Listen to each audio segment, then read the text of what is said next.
Hey, what's going on, people? This is kind of an impromptu live stream. Normally, I do my shows at on Tuesdays between 6 and 7, depending on what's going on. But I wanted to get on. I missed Saturday. I had some things going on, but I wanted to make sure I touch base with the crew, the fam, reach back for the fam, see what's going on, make sure that everybody is doing everything well. Everybody had an awesome holiday. Hopefully, you kept it safe. All that good stuff. All right. Um, I wanted to talk a little bit about what I had going on with regard to the channel and how I'm going to rearrange things moving forward. I have some things I'm working on, just finalizing my studio so that I can start producing new content and get the things that I want to get done. So I'm going to give a little time for folks to load up into the room, and then we're going to jump right into it. But thank you so much for joining us. For those who may be on the rewatch, appreciate you guys as well. And let's listen to some music. Could be watching chefs burn pots in the kitchen, or influencers fake fights for attention. Drama queens with crowns, but no conviction. But now you're here, my addiction. Could've clicked that prank, that mukbang feast, or streams of gamers slaying beats. But you're here with me, not scrolling free, not lost in streams or reality. You're here with me where you wanna be, out the algorithm, just you and me. Could be watching cats knock glasses down, or a dude trying to stunt, stressed as a clown. DIY hacks turn smiles to frowns, but you're vibing here, no fakes around sound. This ain't unboxing or ASMR, no clickbait titles, no rented cars. Realest channel in your repertoire. Stay tuned, superstar. But you're here with me, not scrolling free, not lost in streams or reality. You're here with me where you wanna be, out the algorithm, just you and me. All right. We're going to give a little more time for folks to come in. A little excited to get it done. I see that we had some folks enter into the room. We got Elizabeth's mama. What's going on? Ms. Indies. What's happening? Lizzie B, Kathy Ferran, Brittany Not Brittany, Wendy. What's happening, people? Darlene Hall. We're going to just run one more song and then we're going to get right into it. Thanks, guys. Screw. Yeah. Hey. Yeah. Scrolling through the tube, all the thumbnails flash. Cats doing flips, pranks gone bad, they crash. But now you landed here where the beats don't miss. Yeah, algorithm point, but you hit my abyss. Oh. Could've clicked the cooking show. Could've learned to tie a boat. But you chose this flow. So let's go, yeah. You could be watching any YouTube channel, but you're here with me, grab the remote, dismantle. Lost in the pixels, but the vibe too ample. You could've clicked away, now you're stuck in my scandal. ASMR whispers, mukbang feast, unbox therapy, or conspiracy priest. But now you're in a trap, this rap's your feast. Chewing on the words, every line unleashed. Oh, 1 million views, 1 billion streams, but don't hit the vein of these digital dreams. You could surf the net, but you stayed in my scheme. Caught up in my rhythm, my beat supreme. Could be watching any YouTube channel, but you're here with me, grab the remote, dismantle. Lost in the pixels, but the vibe too ample. You could've clicked away, now you're stuck in my scandal.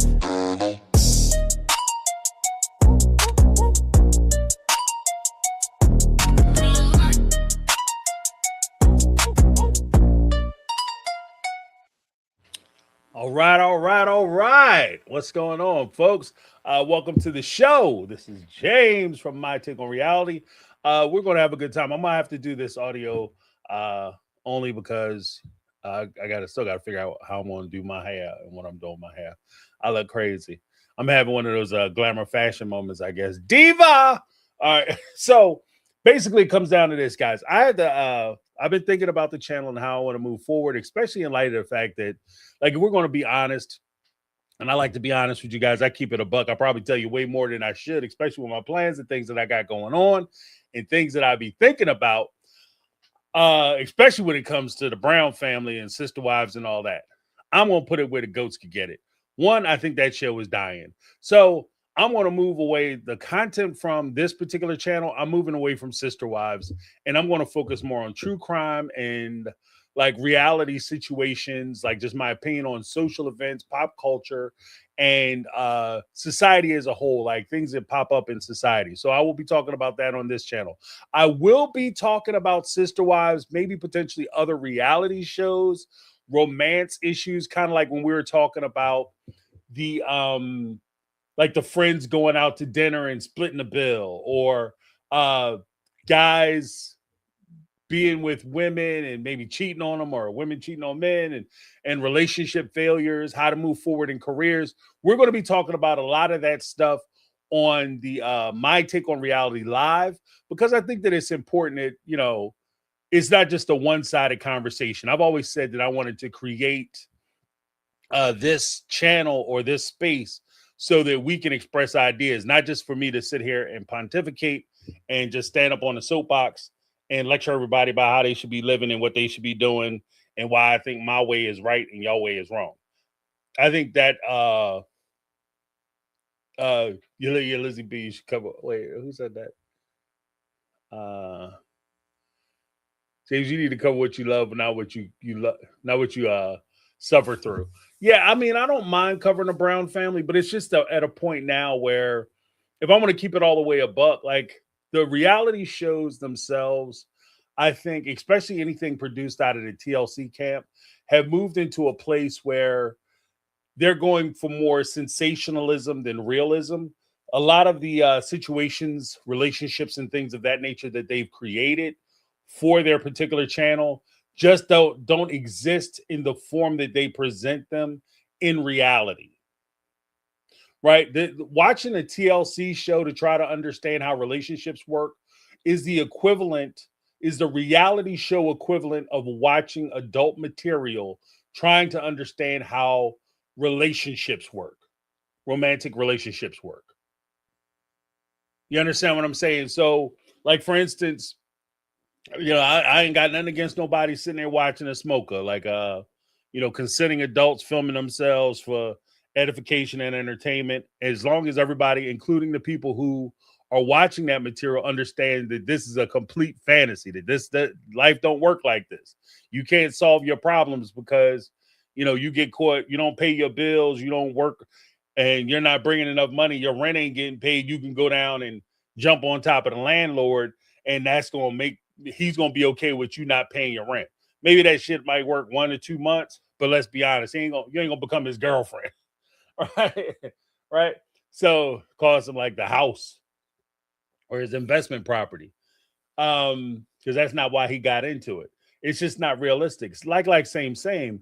Even when they broach subjects like open couples, swingers, throuple couples, things of that nature on TLC, or when they talk about unexpected pregnancy from teenage children, and they try to cast these kids in the light of making them adults. So you have, like, most of Unexpected is just basically teenagers who have already put themselves in a precarious situation by having an unexpected child, arguing with their parents about why they should be allowed to move their other child paramour into their home so that they can continue their relationship almost as pseudo adults. That shit isn't real. And if it is real, some people need to come in and take your kids. Like, CPS should be called immediately. If you have a 14-year-old, 13, 12, 13, 14-year-old child, which they had in the last season, who is constantly going over to his girlfriend's house with the full knowledge of his mom and her parents, and they're sharing a bedroom, under no circumstances should any of those people be allowed around children, full stop, period, the end. Not only should they take away the kids who are in the room engaging in adult activities and continuing to engage in adult activities and being encouraged to do so, but they should take any child in that house who is under 18, because they should never be around children by themselves, full stop, period, the end. Right? But TLC is playing in those worlds. Like they're trying to normalize stuff that just shouldn't be normalized. They're trying to make things seem real that's just not real. People watch reality shows because they want to see how the other half lives, how other cultures live, how people interpret things, and how they get through things. TLC isn't doing that. The Brown family isn't doing that. I've heard Cody get up and say, oh, when the show, he did a cameo, and he was talking about when the show first started, this was a family show. Bullshit, this was a family show. This was never a family show. This show was never about family. This show has been marketed and pushed to us as how does one man sexually satisfy 4 women, and how do those 4 women deal with the knowledge that their husband is right next door, in the house next door, the room next door, or down in the basement, slamming away on one of the other wives, and he's up there ignoring you and your kids. How does he juggle all this? What's the mystery? What's the magic? That's why 99% of the questions that they would answer, when they would say they would go somewhere and people would be really sweet, and then some folks would ask really rude questions about what the rotation looked like. Are they going to add additional women? Because let's be honest, if you went to the circus and you were watching a clown juggle 5 knives, you want to see that clown. If 3 knives, you want to see if that clown can juggle 4 knives. Then you want to see if that clown can juggle 5 knives. How many knives can he juggle before he cut his hand off or lose a finger? That's the whole trick with Sister Wives, and that's how it was pushed out. Now, we like to pretend that it was about us trying to understand how the family worked, but let's be real. It was never about understanding how the family worked. And even as we move forward, what the hell are they going to show us? I don't know if there's anything left for me to comment when it comes to the Brown family. Right? My only issue, I don't think that, like, I'm gonna put it where the goats could get it. I don't think that you owe anybody anything. You don't owe somebody. If I gave 30 years to my wife as a married person, I don't owe her another 30 years. She doesn't owe me 30 years. She doesn't owe me that shit. I can't come home and treat her any old kind of way I want and be like, well, we've been together forever, so you can't go anywhere. That's bullshit. Every day, I have to recognize the fact that regardless of how long we've been together, in order for me to keep her today and in order for me to promise tomorrow, I have to make sure I'm doing the right things the right way, and I'm treating her with dignity, respect, love, kindness, compassion, and caring for her to make her want to stay tomorrow, make her want to make the choice to be with me today. Because if I'm not doing that, she doesn't owe me today. She doesn't owe me tomorrow. She don't owe me next week. She don't owe me 30 years from now. She don't owe me that shit. So if Cody, same, Cody doesn't owe these women, the OG3, the rest of his life. They all made decisions as adults together. They all entered into these relationships knowing full well it's not like he had families all over town and ain't nobody knew about each other. Y'all knew about each other. You all knew that he was banging away. In fact, you always talk about how the walls was thin and you can hear exactly what was going on in the next room. So it wasn't like you was being fooled, right? The biggest complaint I have about Cody and have always had about Cody is that he wasn't straight up with these women. If he would have fell in love with Robin and came home and said, look, I'm an asshole, because that's what you would be. You made promises. Now you're about to back out of it. I get that part. I don't think it relieves that. I made promises. I told you a bunch of stuff. But guys, guess what? This isn't working out for me. I'm really focused on her. That's the one I want to be with. This is the person I want to move forward with. I'm no longer going to waste your time. I'm releasing you. I'm out. Right? That's basically what happened. He's with the person he wants to be with. So no, I mean, if he's happy with her and they walk around giggling and shit and they smiling and they spending time with each other, I don't begrudge him that. I don't give a shit. I don't care. I could care less. As far as the other women are concerned, he doesn't owe Janelle anything just because she get wet in the drawers because he sit there and say, oh, I think, I made a mistake and I should have been focused on you. And when I said I didn't love you, I really didn't mean it and all that bullshit. And all of a sudden, Niagara Falls is happening on a damn dinner seat. That's not his responsibility. You have to protect the rule number one in any sport. When you're a kid and you join T-ball, Pee-wee League, or whatever the hell, the first thing any coach tells you is you have to protect yourself. You are your own responsibility. If this man has ripped you off, left you broke, abandoned your kids, abandoned you, took off with another woman, and he can come in there and say 3 sentences to you and he can melt your ass like butter on a hot summer day, that's you not looking out for you. That's you not looking out for you. You got to be your own protector. You can't rely, don't rely on other people to come and save your ass, make the good decisions for you when you refuse to make good decisions for yourself, especially when that person has demonstrated repeatedly that they will continue to make shit decisions with regard to you and how you stand in their life. Cody has demonstrated repeatedly he doesn't give a damn about them. Oh, no, you don't understand. There's stuff that you don't see. Cody is special when we all by ourselves.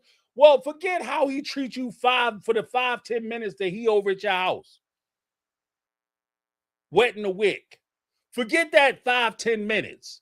Look at the other 23 hours and 55 minutes, 50 to 55 minutes that he treats you like shit. And make your decisions from there.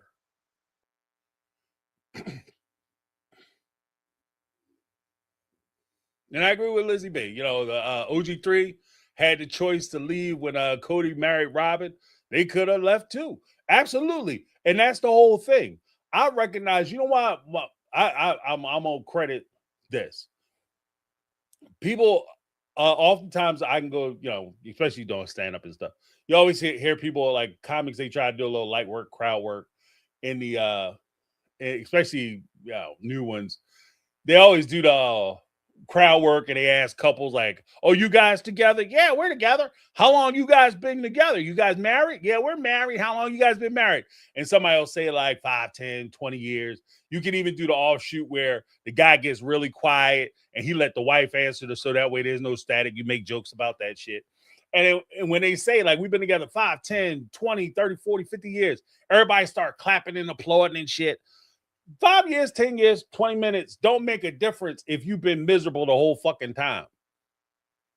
He didn't say I've been overjoyed and happy to be married for 5, 10, 15, 20 years. He said we've just been legally bound to each other for 5, 10 years. Okay, fine. You move past that point.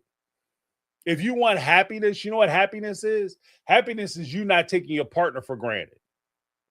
When you feel like you got shit locked up, and they can't go nowhere and they can't do nothing and they have to stay, the first thing to that, the first casualty of your relationship is the first casualty of that relationship is always going to be you start taking them for granted. You don't consider them anymore. They're no longer a consideration. And because they're no longer a consideration, guess what? They're not a priority. They're not a priority for you. So everything else in your life comes first. If your buddies want to go to the bar, they come first. Your girls want to go on a trip, they come first. Your partner doesn't even get considered in that equation. It's whether I want to go hang out with my buddies, my girls, go watch the game, whether I want to go get tossed up, whatever the case may be. That's the first part. And then instead of you becoming a part of the consideration, you go from becoming a part of the consideration and a priority to a consideration to now all of a sudden you're an obstacle. You're something to overcome because now you're the one who's preventing them from being able to go hang out with their friends, go on that girls' trip. And that becomes a problem. And that's the death spiral of your relationship. So every day that you with somebody, you have to be able to choose that. If Robin and Cody are choosing to be with each other because they love each other, what the hell am I going to say about them? I'm going to criticize them because they found each other and they happy? Christine, Mary, and Janelle. Okay, whether Cody promised you, I don't give a shit what he promised you. He's not doing it. He's not doing it. So it doesn't matter. Like, oh, he promised that he would love me and take care of me and we would be together forever. Okay, well, yeah.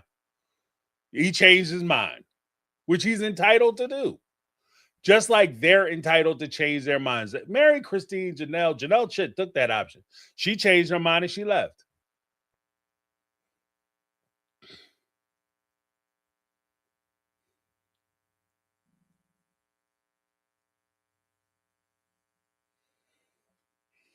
You know? And then, like I said, like I'm part of my this channel. We're gonna talk about real shit. We're gonna get into some real stuff. And it's not even necessarily centered around like we talk about Trump or anti-Trump, pro-Trump, or the presidency and how the president is messing up our lives. Let's talk about real shit. Let's get into the real shit. Okay? Because it's not just Trump and if we could get rid of Trump, everything will be fine. Because Trump ain't by his fucking self. Let's put it where the goats could get it. So we're gonna talk about real stuff. And part of that real stuff, like I said, how do I sit here and watch Sister Wives when I know people? Hell, some of the people in my who subscribe to the channel and watch these shows. We gonna sit up and criticize millionaires talking about their rich lives and shit. I'm gonna criticize Cody because he went out and he's leasing a $100,000 car. If he can afford to pay the note, what do I care? He bought him and Robin bought a $2 million house. Christine is out there buying $500,000, $600,000, $700,000 houses at a time. She has like 4 or 5 houses now. Janelle just built a house. Mary took a house, knocked down a house so she could build a recreation center. What am I going to comment on as far as their lives are concerned? People out here with real problems. People out here trying to figure out how they're going to pay their bills, how they're going to take care of their kids, how they're going to keep food on the table, how they're going to put gas in their car. We're at a point now where people are paying to go to work. You're paying to go to work. If gas hits $5 to $7 a gallon, you are now in a realm and a possibility where you have substantial people paying to go to work. And I'm going to sit here and talk about Robin and Cody. Fuck them. Oh, they living their life and look at me. I'm going to criticize Cody because he doesn't want to be with these women. And everybody's a millionaire. Have you been to the grocery store? You know what I did earlier today, this morning, last night? I've been working on, like I said, I've been working on my studio. For those that don't know, I'm part of my many array of interests and hobbies. I do some woodworking, right? I do fine art woodworking. Pictures, basically. I make pictures in the wood. And I went to the store, and I was shopping for some wood because I got a project I want to hang up. In the background, a little thing I came up with. I thought it was kind of cool. I want to hang it in the studio so folks can see it and hopefully appreciate it. Because if I do it just right, I think it's going to be cool. So I'll be excited about it. But I went to price. Let me tell you something. Wood right now is so damn expensive. I don't even know how they building houses at this point. Because even if I walk over and I wanted to, because there's a couple projects I wanted to build, like my wife wanted like a dolly, like a detergent dolly for the laundry room. So I was going to throw that together and put some little things on it, casters and all that. Wood costs so much money now. I'm like, it would be cheaper for me just to do the plastic. Wood is crazy. I don't know how they building houses. If you're trying to get your deck done, forget about it. You might as well get that Trex deck. Get the plastic shit because the wood is crazy. You're paying just as much for pine as you paying for that treated pine costs as much as the damn Trex deck. The cheap option used to be wood. And then the quality of wood, because we going through wood trees, I don't know, I'm about to go crazy on this whole thing. But the quality of wood is way down. You go to takeout places. Let's talk real shit. Like, you go to McDonald's. There was a time you could go to McDonald's, you get a hamburger, a sandwich, fries, and a shake for under $3. Right? Sandwich, fries, drink, $3. You go to McDonald's now, you order a sandwich, fries, drink, you paying almost $15 for that shit. $15 for a dry ass hamburger. And I'm gonna keep it all the way $1. And I know this is going to be the old man thing to say, but when I was a kid, the food tastes better. McDonald's, Wendy's, Roy Rogers was actually really good. They closed them down because they was using actual hamburger meat. It wasn't soy burgers; these was actual hamburgers, right? They closed them down. You know, a lot of those big franchise stores. I don't even think we have. There used to be at churches. They used to serve burgers and stuff. Arby's, when Arby's was decent. I never really went to Arby's. But they had a few places. A&W. It costs as much now to go to a McDonald's. Chick-fil-A, forget about it. Chick-fil-A, forget about it. They even changed the recipes and shit. The food don't taste the same. It's smaller portions. Everything else. You go get like they're charging as much at these fast food restaurants. That guys, let me be the first to tell you. I watched the highlights of going to the mall. I remember when I was a kid, we would go to the mall and hang out. And that's where you would try to carouse and meet women or you know, young men. You know, women would girls try to meet boys, boys try to meet girls. You go hang out with your buddies at the mall. It was a big thing. I'm watching malls close down. I'm watching the death of the American mall experience, right? That my kids don't even really go to the mall. They might go for something specific. I think maybe in the last year, my kids have asked or wanted to go to the mall maybe twice, 2-3 times, tops. We used to be at the mall if you were off during the weekends, you was at the mall almost all day. If you wasn't out running around doing other things. And during the week, you might hit the mall like 3-4 times when you go hang out with your buddies. Kids ain't going to the mall. Fast food is going the same way the mall is going. We may be watching the close of fast food, guys. This might be it. This might be it. You know what I mean? Like McDonald's, because McDonald's, Chick-fil-A,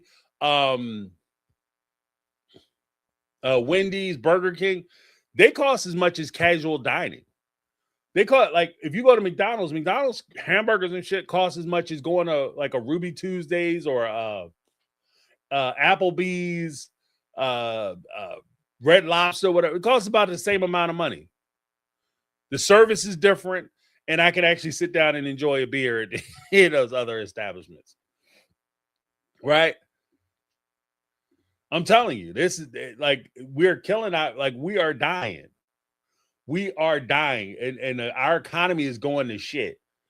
Oh, we got plenty of jobs. We're afraid that the Mexicans are coming over getting all the good jobs. Let me tell you something. First up.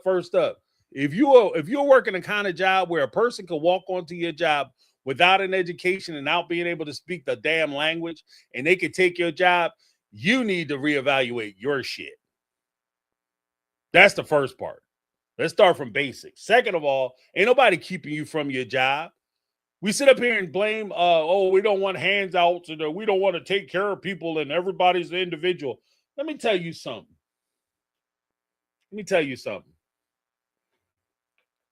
There was a time when people would go out and get a job, and people could work a job the same way there were malls, the same way that fast food was not only convenient, but it was cheap. There was a time when you could work one job, and be able to pay your rent/mortgage, be buying a damn house. You will be able to take your kids and your family on vacation for 1 to 2 weeks during the summer, away on vacation. Not a staycation, not a stay in the house, not a I'm just going to be off for the week and not go to work vacation. I'm talking about go away to a beach vacation. Go get some sand in your toes and play in the ocean vacation for a week, 2 weeks. You'll be able to furnish your house. You'll be able to pay for a car, buy a new car. Work in one job. You could do all those things. Right now, you have to work 3 jobs just so you have to work a job to be able to pay for you to go to your other job, your main job. People are working DoorDash, Drive, Grubhub, Lyft, Drive, everything else, Uber, so that they can get gas money so they could go to work, so they could pay for daycare. People are working full time so they can pay for daycare.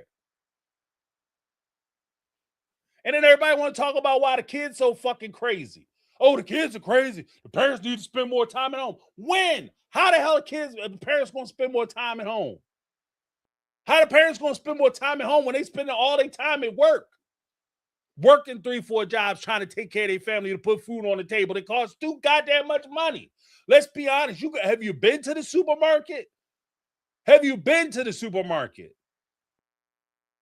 Hell, you get a pack of ground beef. I remember I'll go to I go to one of the warehouse stores and I get the ground beef. And for was it about 4-5 pounds of ground beef, you get like 80-20, 85-15, or 90-10, right? The cheapest one would be the higher fat content, obviously, right? Best burgers probably for grilling, but I digress. You go down and you would spend about $13-15 on a 75 on an 80-20 hamburger, lean to fat content hamburger. That same pack of meat right now, and I just went yesterday, that same pack of meat, $25-30. You go down the cereal aisle. Remember they used to have the family box of cereal? You have like the regular box. That was back in the day, that was about $2, $2.50. That's now about $4. You go and you get the size up. That would be the family box. Basically, it's the double the size of the normal box. That would be about $5, I think, at the time. Now, the small box is about $5. The family box is about the size of a slightly bigger, smaller box, and they charging almost twice the damn money. Don't get me started on the damn milk.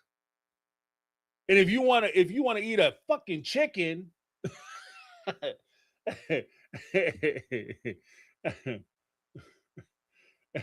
know what I mean? Jody Perry's got shrinkflation. Yeah, that shit is real. They charge you more for less. You know why? Because companies and corporations don't give a shit about you. It's about profit. It's about profit. And those are the kind of conversations we're going to start having on this channel moving forward. And we'll like I said, I'll bring it back to Sister Wives and maybe some of the reality show content stuff when it's interesting and it's something actually to talk about. But I'm not doing lifestyle. I refuse to do lifestyle of the rich and famous on wealthy people. When I have people and I know people struggling. You know what I mean? I know people who struggling trying to figure out how they're going to pay bills, how they, forget luxury shit. Vacations, they trying to figure out how they're going to pay their rent. And then what, I'm going to sit up here and watch the Brown family go on vacation and go fancy ass places.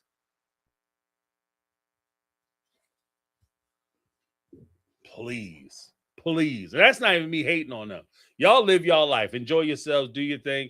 You put in your time or whatever, but just don't expect me to kick in for it. That's all. Like, I'm not mad at you. And if they continue, like, the only way the whole show can continue is everybody keep making dumbass decisions.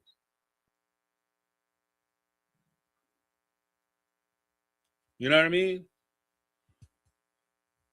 The only way the show continues if they make dumbass decisions. Janelle, I'm going to try to get back into the family. Or Cody, I'm going to try to add another wife. Why add another wife? Why create more problems? You said you happy with Robin, be happy with Robin. Oh, because I'm trying to dip into somebody else. Then do you, boo-boo. But I ain't got to support that shit. I'm not gonna help finance you going out ruining somebody else's life. Straight up. I'm not doing that shit. I'm not signing up for it. Like, the show is dying any damn way, but I'm not going to sit up here and ride this shit to the wheels fall off. And people got real problems, and there's real stuff that we could be talking about. Oh, Cody, he's such an asshole. He don't spend no time with his kids. His kids gonna have to learn, and this is going to sound cold-blooded as shit. I understand that, but it is what it is. It's just the reality of it. These kids are gonna have to learn who their daddy is. And it's funny to me because I just had this conversation with my son the other day. Not that he was doing something or involved with something. I like to touch base with him and remind him of things that I think about, I've considered, and stuff that I've gone through, just to give him a heads up. And one of the true things that I've found is that, as like I said before, to quote myself, quoting a great American poet, DMX, when it comes to dealing with people, I trust them to be them, and I trust me to see them. I trust them to be who they are. I give people the freedom and the ability to be who they are. And then I make my evaluation based on what they present and decisions that they make. I don't take and try to influence or put interpretations on their actions and filter it through my process so that they can become the person I want or need them to be. I let them be who they are so that I know who I'm dealing with and what I'm dealing with. Because what happens is, too often people will rely on the person that they've created for themselves. Cody's a good man. He's a good father. He's a great husband. He's just caring. And it's that bitch Robin who's ruining his mind. She's corrupting him. No, he's making decisions for himself because he's a grown-ass man. He's deciding to go over to spend time with Robin. I don't care how good she flipping it, flopping it, jumping it, whatever the hell. He's making the decision to go over there and get it. Whatever she's doing.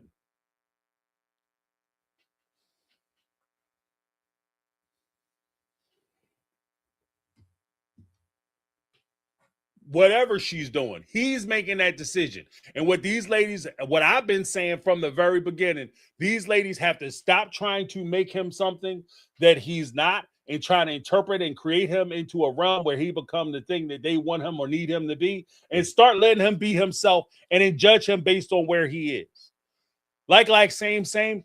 You teach your kids to do the same thing. Yeah, you want your dad to be the king of whatever, so you can be the prince or princess who has all this secret money, and your mom's actually an evil ass woman who's just crazy as hell and keeping you away from your beloved father who's this secret millionaire who actually loves you and cares for you so much, and you create that reality for yourself. No, you're not allowing your kids. You're not doing your kids any favor. Let them see and judge him for who he is, what he does for them, what he actually does for them. And let them make the decision on whether they want to continue that relationship with him. Because that's what they're going to have to do. Because whether we like it or not, those kids, I can stop watching Sister Wives. Let's be honest. I cut some of I cut one of my big expenses off.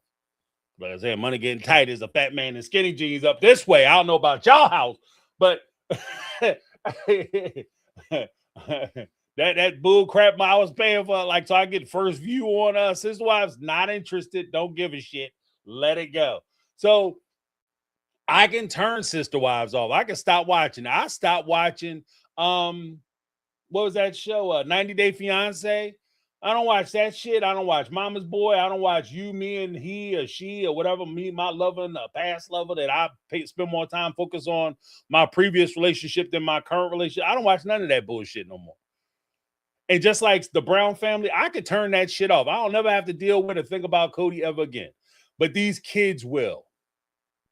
And what I would like to do, if I could give them anything, any advice, I would like to give them the tools to be able to deal with him in a way that no longer damages them or affects them in a way that it hinders their ability to move forward and move past. Not that they're not going to be hurt. I can't take the pain away. I can't make it okay. I can't make the relationship better.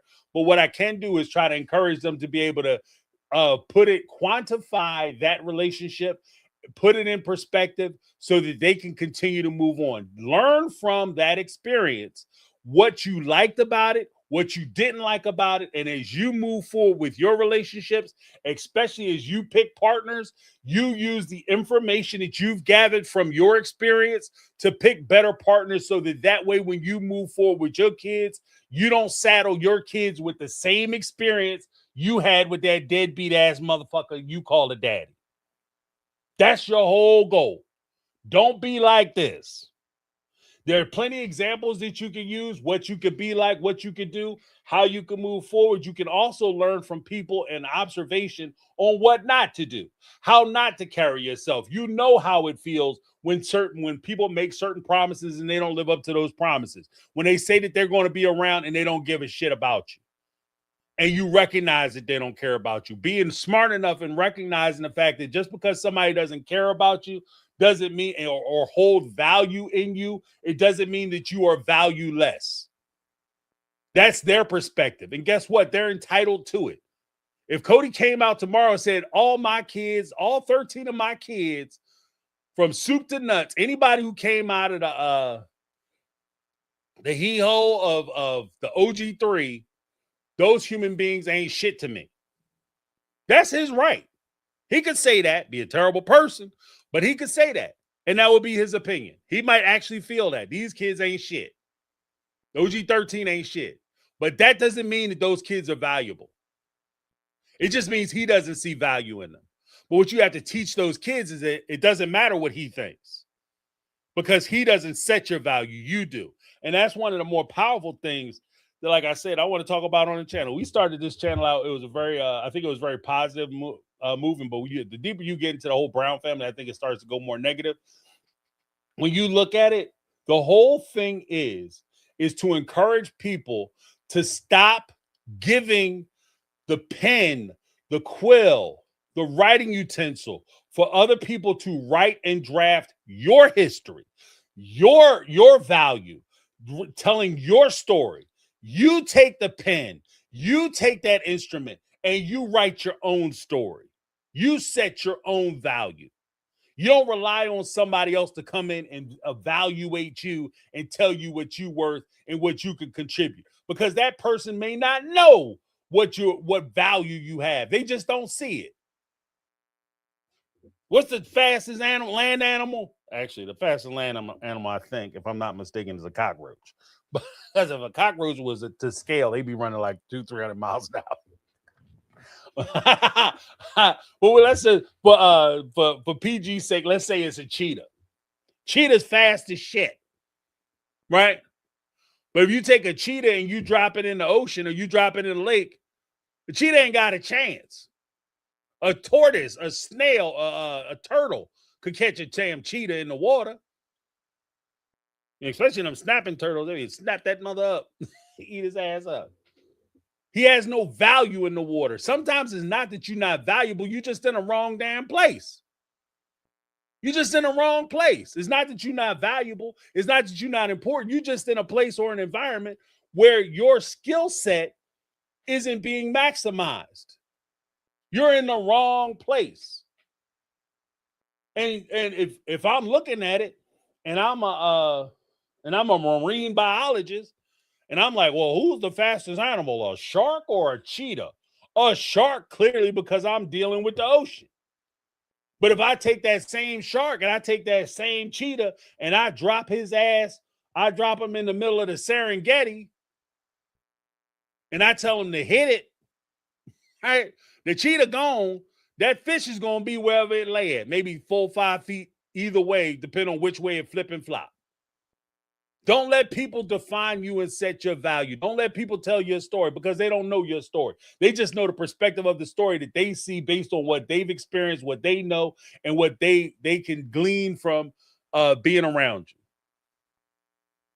And that's why I would tell these kids, just because Cody don't see no value in you, he don't want to spend time with you, that don't mean that you value less. And give them that. You know what I mean? I'm off the oh well because I'm a big proponent. And again, this is going to sound like I know this is going to be kind of rough for some folks to hear, but I'm a big proponent. If a parent don't want to be involved with their child, don't force somebody to be involved with your kids. Don't want to be around your kids because that's only going to hurt your kids. People being around your kids out of spite is only going to hurt your kids. Because you can force them. Like if there was a court order where you could say the same way they can make non-custodial parents pay, if they can make non-custodial parents come and pick their kids up, that would be the worst situation for that child. Because a parent who doesn't want to be involved, being forced to be around a child he doesn't want to be involved with or she doesn't want to be involved with is only going to be damaging to that child. Is only going to be damaging to that child because they're going to say things, they're going to do things, they're going to treat that child in a way where they're going to demonstrate how little that child means to them. That could be crippling as far as their self-esteem, their personal security.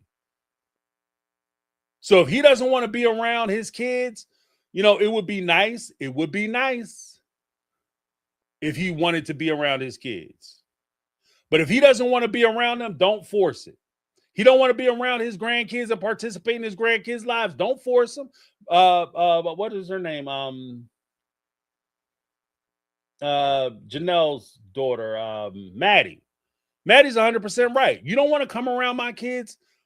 You don't have to come around my kids. I have a rule. James got a rule. I don't beg anybody to want to be around me. If you don't want to be around me, you don't want to deal with me, I'm cool with it.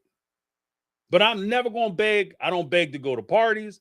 I don't ask to go to parties. If I'm not invited, I'm not invited. Hell, so let's be honest. You know what I mean? I'm at a stage in my life now where half the time I might get invited somewhere and might not really want to go anyway. You know what I mean? I enjoy my family, so half the time I'd rather hang out with my kids or whatever. So it doesn't even make a difference to me. You not hurt my feelings. But I'm not begging nobody for that. I don't beg to be a part of people's lives. If you don't see value in me, then I don't want to be a part of your situation. Straight up. I don't want to be a part of your. I'm not going to beg you to be a part of your situation. Oh, please. Let me come over and spend money on you. Let me spend some of my valuable time with you. I'm going to fight to try to get into your life and keep you around and keep you close. So that I waste my time in my life force. That all the time, energy, and effort that you could spend trying to convince people who don't want to be around you, you could be pouring that into people who actually do give a shit about you. How about that? Let's talk about it. All the time that the OG3 spent trying to prove to Cody how much they deserve to have, be a part of his life and he needs to come around, and how much validation they received from all those efforts. That's time, energy, effort, money that they could have been investing in their kids. That they could have been investing. Take a step back. They could have been investing that shit in themselves. Because we can sit here and watch this show. This is also maybe this is part of the reason too, reason number 50.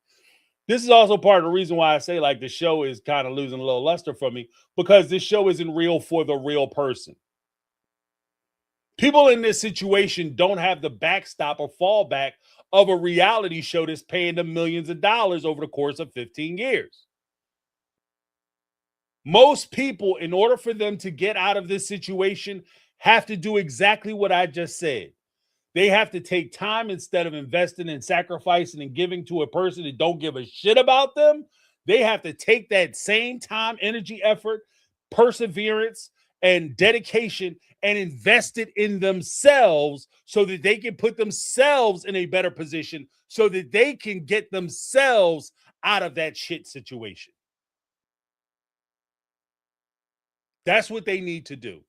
They need to create a scenario and situation where they can prosper and they can grow and they can develop and they can do for their kids the way that they want to do for their kids. The only reason this shit even worked is because they had a TV show. This is the foundational reason why I've said historically that if they didn't have this TV show, the OG3 would still be married to Cody, because where else would they go? They didn't, when they left Cody, all of them left with money. They left with a place to stay. They left with, I mean, Janelle, she stayed with her daughter because she made some bad financial decisions. Let's keep that shit all the way above. She spent $100,000 on a camper RV and didn't own a home. She made some bad financial decisions. Yeah, Cody ripped her ass off, but she was also there spending money on dumb shit. She was spending money like a spoiled brat. I want to be able to go on vacation and drive around the country. How you gonna drive around the country? You don't even have a place for your mail to come, woman. Get it together. Get it together. You don't even have a mailing address. You have a damn P.O. box. Right? But in the real world, if they were in that same situation, they would be locked in.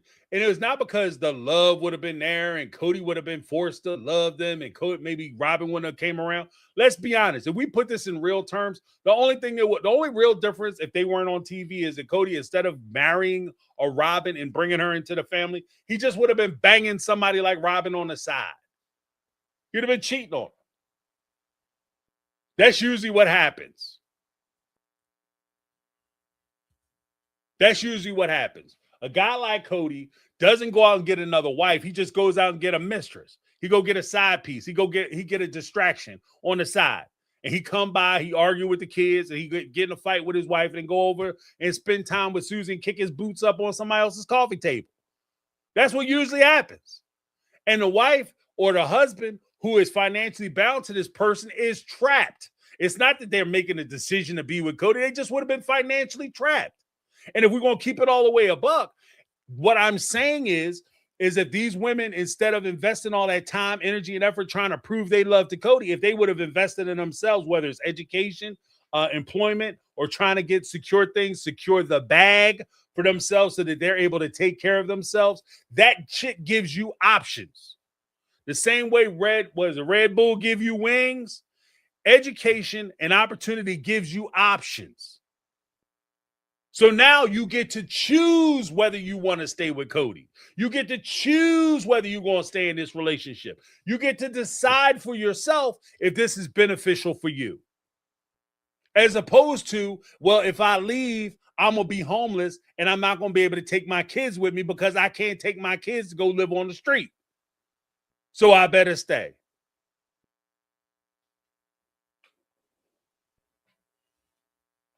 That's the difference. So if we're gonna talk about sister wives, let's counterbalance it to that. We can sit here all day and make excuses as to why these women did what they did, and they grew up like this, and they was subjugated by the cult, and they was brainwashed. That shit's all fine and good, but we're not in the cult. We can understand why they're making the decisions they're making, but because we know better, it's on us for us to start pulling coattails and say, look, instead of you sitting around waiting for that lotto money to come through, instead of you sitting around waiting for this man to all of a sudden wake up and the sun hit his face real good and he changed his fucking mind and all of a sudden he's going to be a dedicated, committed father and husband, instead of you waiting for that miracle on Monday to happen, you got to make shit happen for you. You got to make shit happen for you. You got to make it happen. And because you have kids, you're not just doing it for you. You're doing it for your kids. Not just for your kids today, but for your kids tomorrow. You're teaching your kids that, look, if you with somebody and they ain't doing the things that you need them to do, you can make the decision to go ahead and take care of your damn self. And you can put things in place so that you can take care of your damn self. So you don't have to rely on somebody else. And we sit up here and talk about the cult shit. You don't listen to these people in the manosphere, these traditional conservative people, these traditionalists who want to sit around and tell people that, the woman's place is in the home. And the reason why the kids are all fucked up is because the women go to work. The women have options. I'm sorry, I don't trust anybody who tell me. It's like if I go to a gym, A fucking gym. If I go to a gym and I'm sitting there talking to the membership guy and he's telling me that I have to sign up for the gym membership today or I can't sign up tomorrow, I'm getting up out of the seat and I'm walking the hell out. You're not going to tell me I don't have an option. This is my only choice. I don't allow a gym to limit my options. Why the hell would I put my child or my kids in a situation where I tell them that your options are limited? Give them the tools so that they can make a choice. They can make a decision. If I talk to my kids about going to school and studying and working hard, what I'm telling them is, I'm not saying go to school, work hard so you can go to college and you can have the best life possible. I don't give a shit whether you go to college or not. You do what you want to do, boo-boo. You pursue and chase whatever dream you have. But what I'm going to do is I'm going to help you, put you in a situation where you have the option. If you apply to a school, you can get into that school. And if you can go, we can work to send you. But it's not a question of whether you can get in. It's just a matter of whether we can afford to send you and whether you want to go. Those are the options. But don't limit them so that they don't have any choices. You want to be a Susie homemaker? You want to stay at home and mop floors and wipe down tables and wipe butts for the next 15, 20 years until your kids are grown? That's a choice, and you're free to make it. But don't limit your kids to the point where that's the only thing they can do. That's their only choice, because then it's not a choice anymore.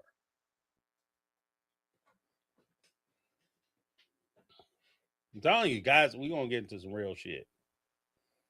Because we've only just begun.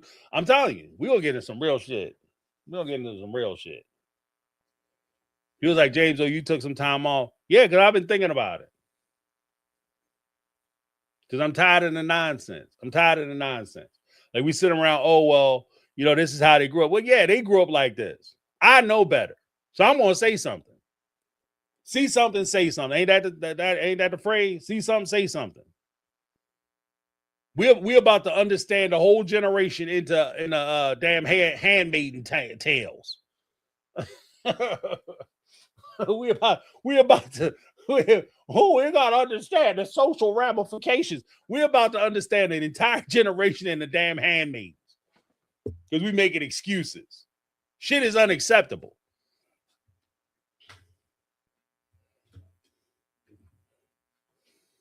Because like it or not, we set societal standards. Societal standards aren't set by fringe groups. Let's keep it all the way above. Fringe groups, the AUB doesn't set the societal standards of how relationships are conducted.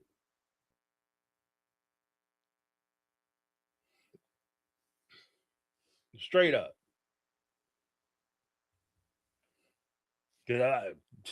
I'm not trusting it. Like, I don't trust these jokers to make decisions for me. That's ridiculous. I'm not going to trust these jokers to make decisions for me. You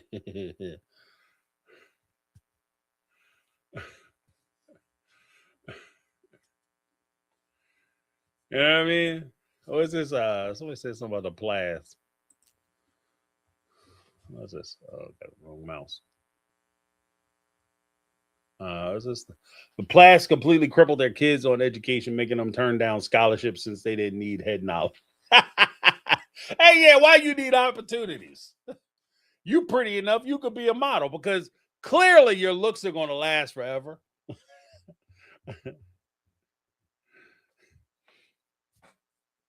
You know what I mean? That's foolishness. Now, James, you're bringing in your secular understanding to the world. No, I'm just being real about this shit. I'm tired of playing it down. And we got to get to a point now. We got to get to a point too where it's okay to respect other people's traditions, cultures, beliefs, et cetera, et cetera, et cetera.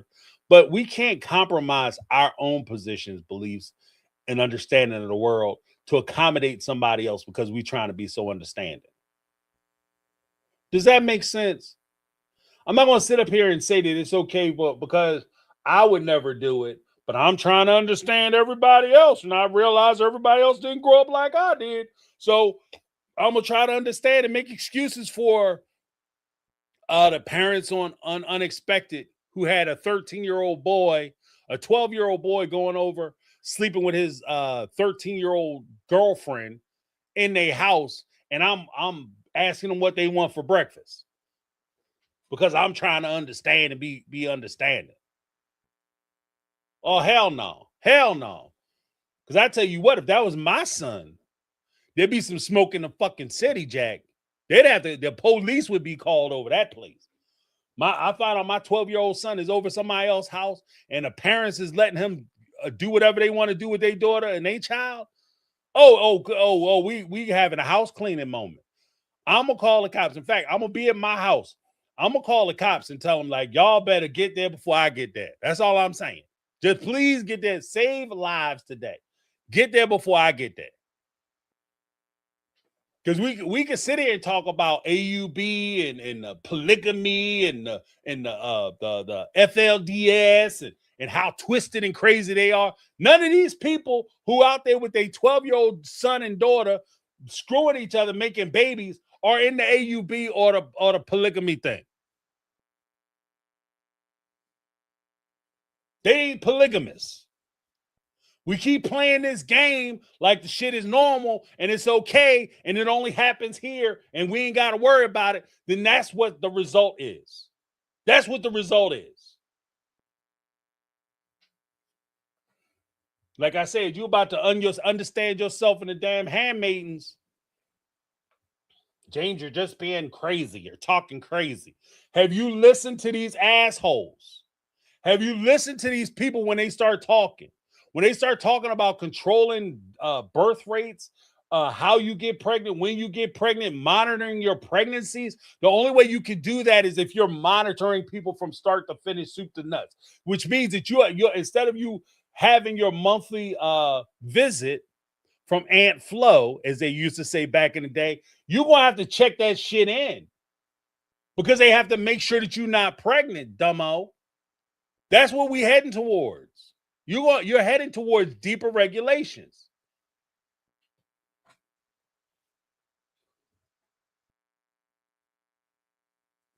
You're heading towards deeper regulations. I'm telling you. Like, let's have a full conversation. Let's talk about this shit. I want to have these conversations, and I want to do the CNN, Fox News talking point bullshit. Let's have the conversation. The full conversation.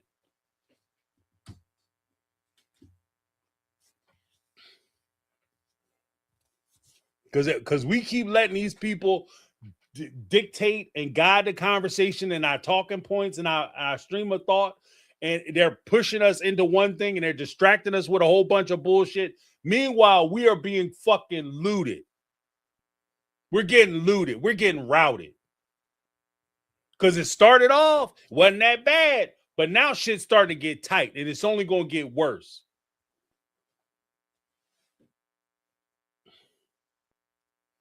And so we talk about, like I said, TLC. There's I remember there's in old social studies. This is why they don't want you to understand history, right? There was the fall of the Roman Empire, which was a powerful superpower, kind of like America. It was called the Roman Empire, much like we have an empire. Like, we try to pretend like that's not the case, but America has. We're an empire, right? We don't call it that, but we are an empire. And with our relationships and everything else. And we are the most powerful nation militarily in the world. We're the richest nation in the world, right? And we pretend like in our 250 year history, there are houses older than our country in Europe. In the Middle East, there people are living in houses older than our country. Let's be very clear, right? That somehow, if we fall or something happens to us, it's the end of the world. Rome thought the same shit. And if you look at the history of Rome, when Rome was falling and it was declining, Rome didn't fall in a day. It took years of degradation and decay, moral decay, and everything else for Rome to fall apart. And one of the key terms that they used as a way that, like, why didn't the Roman people rise up and revolt against their empire crumbling from underneath their feet? And there was a term that's used. It's called bread and circus. Distractions. Right now, we have bread and circus too. We call it like the nightly news, social media, bullshit things that don't mean anything. Like, we're sitting there arguing about trans people in sports. There's 500,000 people who play in NCAA sports. 50 of them are trans athletes across all sports. 50.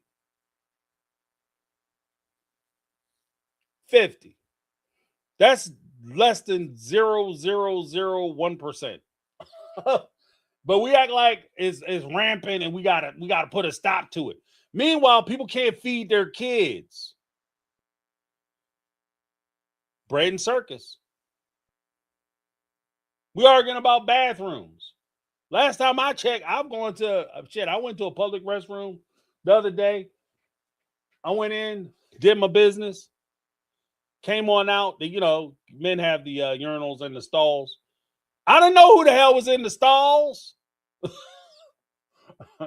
We act like it's a big room where everybody just go and sit down. Hell, if you go to New York, places in New York, especially because it's so tight there, if you go into the office buildings and things in New York, it's commonplace for them to have unisex bathrooms. The stalls have, from floor to ceiling, the stall door will go from like basically real high up to all the way to the floor, so you can't see who's in the stall. But you could be in there, go do your business, come out, be washing your hands, and a person will open up the next stall, and it could be a man, a woman, whatever, and you would never know the difference until you standing at the sink together. Oh, but it's inherently dangerous. Oh, so you think killers and rapists are being held back by the picture on the door? You think that they're about to go in and commit a felony? This is why it's such a dumbass conversation. You think that they're on the precipice of committing a felony, and the one thing that keeps them from committing this felony is the fact that there's a picture of a man or a woman on the door, and it says women or men. That's what's holding it back. I mean, if that was the case, you would think the laws would work, because they have a bunch of they got periods and shit. They got punctuation in the laws, which would make the language more powerful. And they talk about taking your freedom. Just saying, bread and circus, y'all. Bread and circus.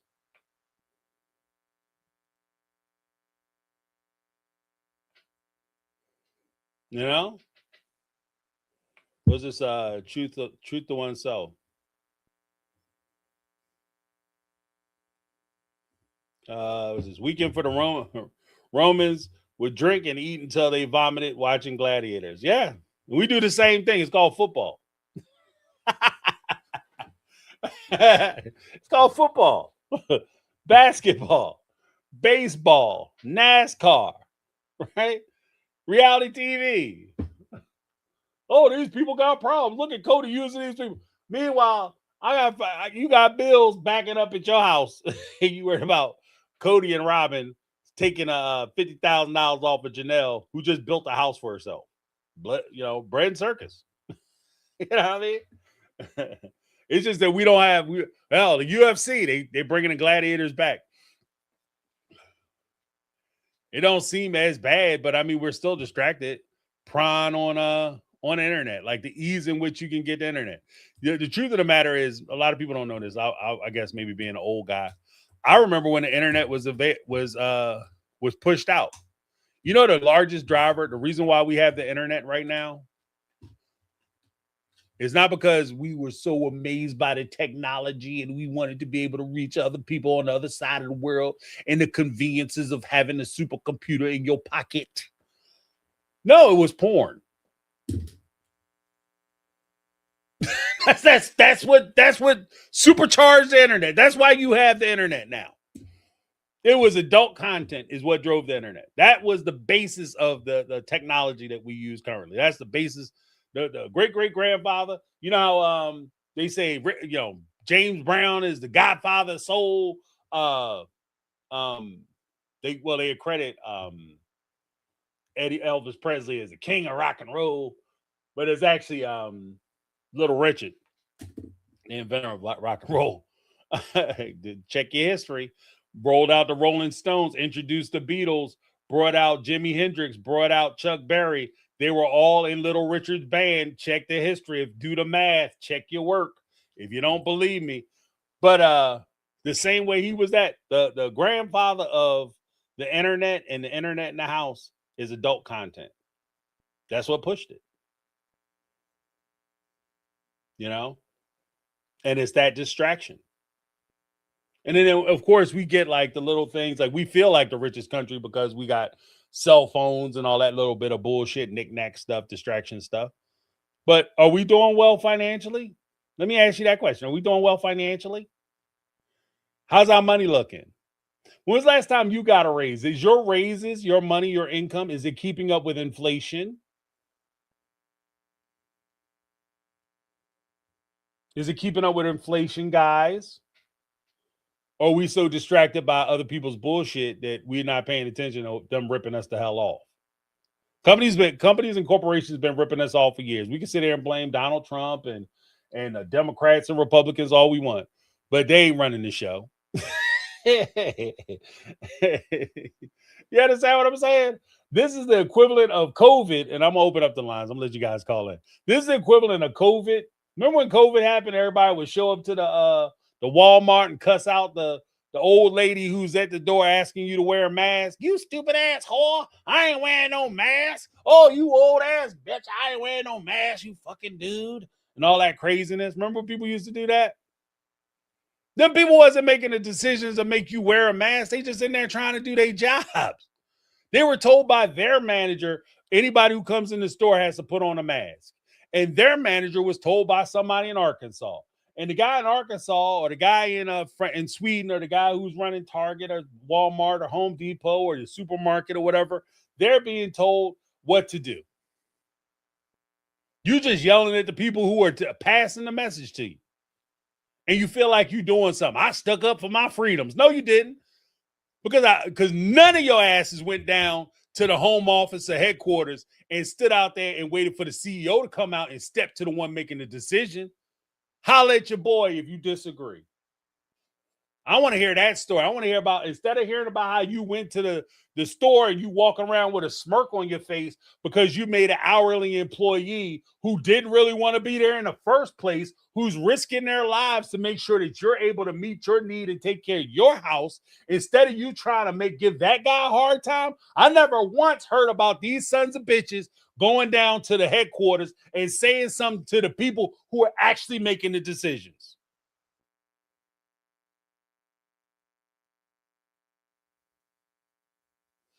The people who are actually making the decisions. We can sit there and holler and talk about, oh, the damn politicians is stealing the money. Who are they stealing the money for? These politicians are only getting a fraction of the money that is being pilfered from our pockets. They're getting a kickback. These motherfuckers are on payroll. These politicians are on payroll. They ain't making decisions. They on payroll.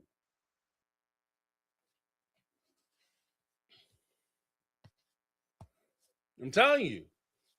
And I know there's like this big thing now where that's woke. That's woke. You guys are woke. You know where woke comes from? Again, this is an old guy. I'm telling you, as an old guy, a guy who's been around, a guy who's seen things. You know where the term woke comes from?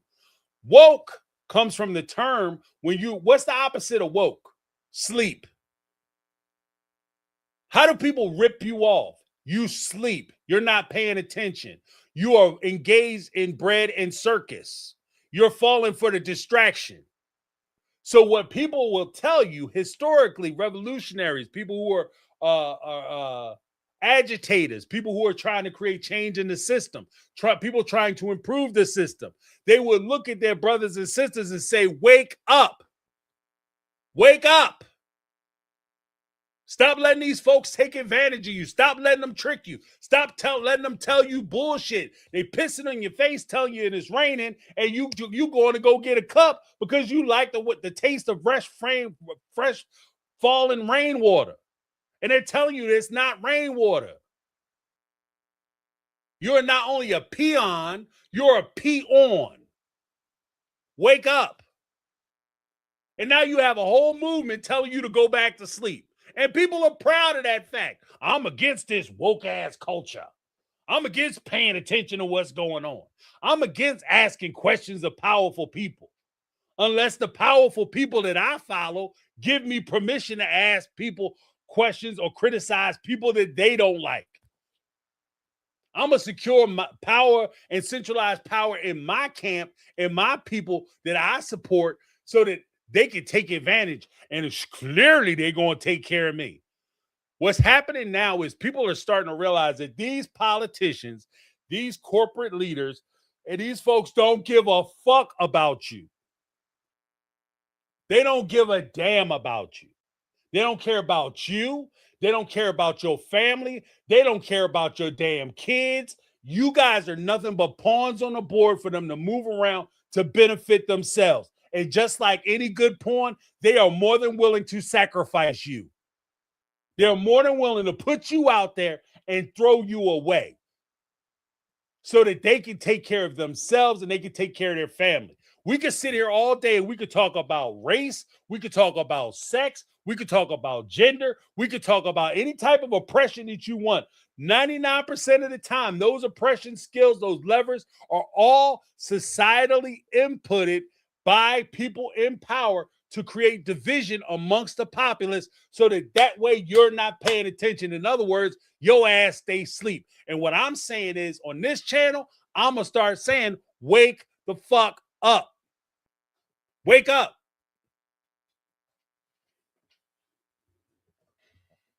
They relying on us to go to sleep.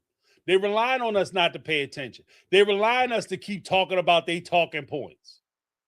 Oh, Jeffrey Epstein. Everybody worried about. We talk about this on Saturday. I still owe my members. I owe you guys a meeting on Saturday from Saturday. But we sit here all day talk about damn Jeffrey Epstein. Jeffrey Epstein is dead and in the ground, maybe. that shit. Wait, this shit work. Let's be honest. That motherfucker might be walking around on the beach somewhere, right? He dead in the ground. Do you think those freakos who were seeing them children, do you think they stopped seeing kids when Jeffrey died or he got locked up? Do you think that turned their whole situation around, or do you think they still doing it? But we so distracted about talking about a dead man and his partner who's in jail that we're not even looking for the other people doing it. Yo, we got Puff Daddy. Puff Daddy, another one. You think Puff Daddy was the only one running them kind of Hollywood parties? Wake up. I'm going to drop the link that you guys chime in before we bounce for the evening. But yeah, we're going to talk. Like I said, we're going to talk about some real stuff. We're going to talk about some real stuff.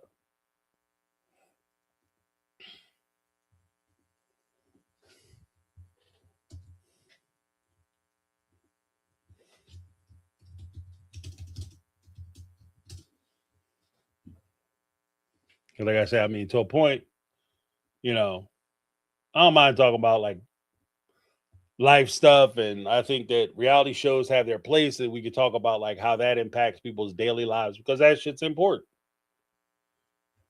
Right? That's important.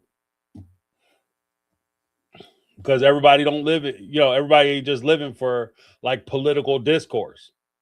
They have lives and relationships too. So those conversations are important to have. And you know what I mean? When you're going through things, if you get cheated on by your husband, or your wife is about to blow your life up because they starting to screw their coworker, that's going to impact you just as much as the price of eggs and the price of groceries, if not more. Right? So that's a conversation that we can have. There's nothing distractive about that. But I'm not going to sit here and belabor myself with talking about millionaires and how many houses they got when people are trying to figure out how to pay their bills.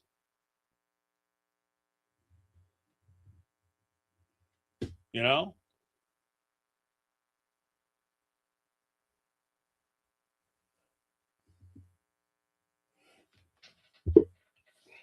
Like I said, and I'm because on the channel, like I said, I have some things that I wanted to talk about. Well, I'm not.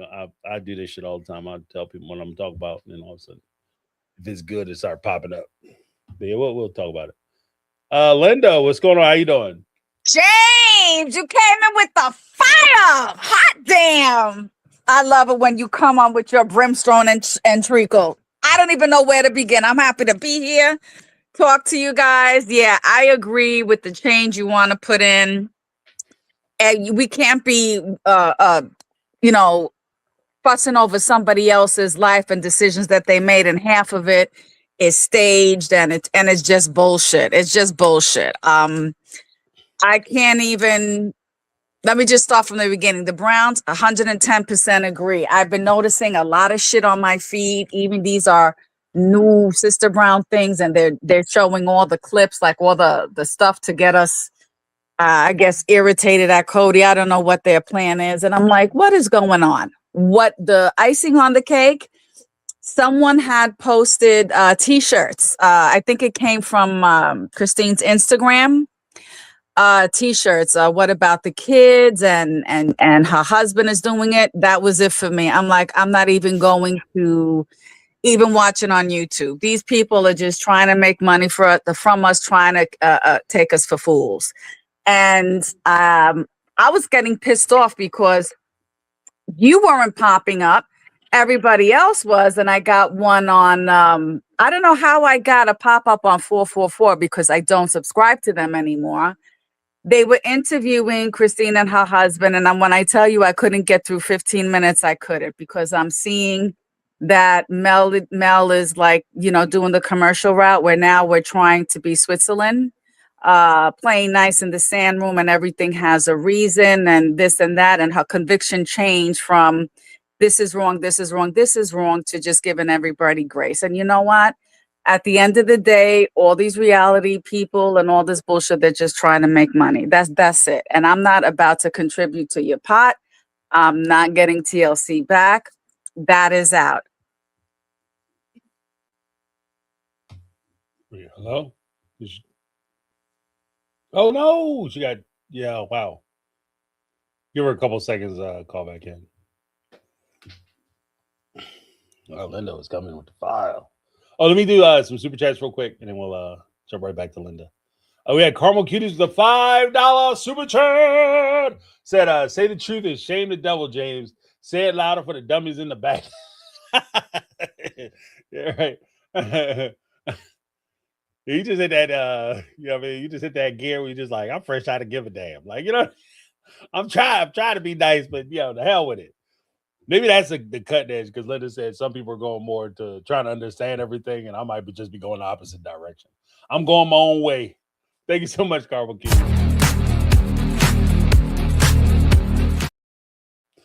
Then we had Elizabeth's mama with the $4.99 super chat. Say, James, finally someone talking sense. Let's do a poll: who hurt from economy, not issues that they blew up. Yeah. Like who's doing well? You know what I mean? Like I said, like in my house, shit, the money is tighter than a fat man in skinny jeans. Like, I don't know what is going on. Like, you know what I mean? Like, you be like, you hit one moment, be like, I'm doing pretty good. Things are moving the way they should. Next thing you know, it's like, the energy is up. Gas is up. It costs more for me to put electric in my house. Now that you're not going out to restaurants as much, you cooking at home, it costs more, because now all of a sudden you're using gas and electricity in your house to cook food at home, but that costs more. Then you go to the grocery store, that shit costs more. Then you go to the job, these mugs act like they're trying to cut hours. What? They don't want to give you overtime no more. What? Then they talk about, oh yeah, even though you've been doing 3 people's jobs for the last 2 years, we're going to fire 2 more people, so we're going to increase your workload. And when it comes to your annual raise, yeah, we don't have it this year. That's funny, because when I was down in the parking lot, or I walked my friend to the bus stop, I saw you pull up in a Porsche. So we're not all doing bad. Well, apparently some of us are doing quite well. You know what I mean? Let's talk about it. Elizabeth, mom.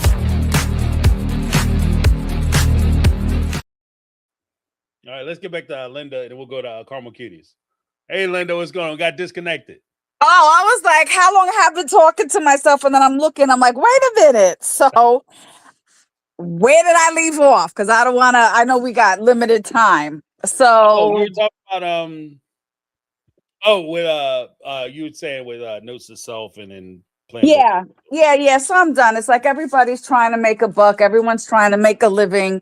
To me, she's gone a little bit like off the rails. You know, everything is an excuse. Now she's buddy with Mary and with very happy to have Christine and David. I don't know if anybody saw that. I could only get through like the four, maybe the 15 minutes because no. We already know that the Browns started the show. The marriages were falling apart. They were falling out of their religion. They weren't wearing their garments. I think the plan with all the wives were, let's make some money and get out of here because they finally woke up to Cody. I really think that's what it was. I think they finally woke up. I am with you on the true crime. You are singing my song. So when you talked about the crash, I remember seeing that investigation discovery earlier this year.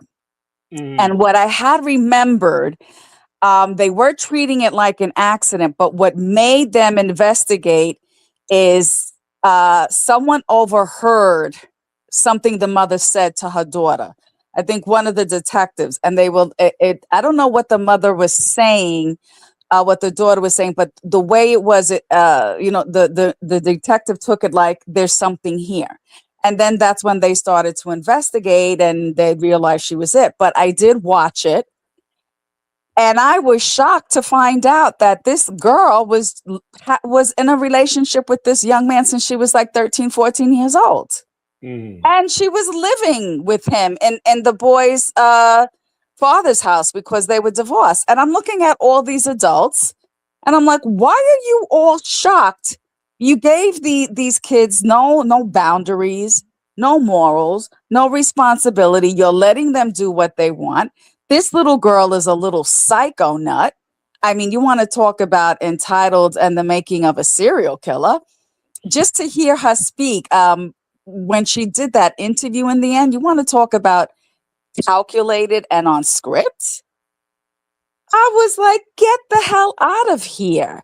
And this is not this is not a one-off, James. This happens more than we know. This is why I look at it. I've known parents like that. And I'm just shocked. Like you let your 14, 15, 16-year-old shack up or bring their boyfriend to live with them. I've seen that a lot on the investigation discovery. And I knew one person in real life.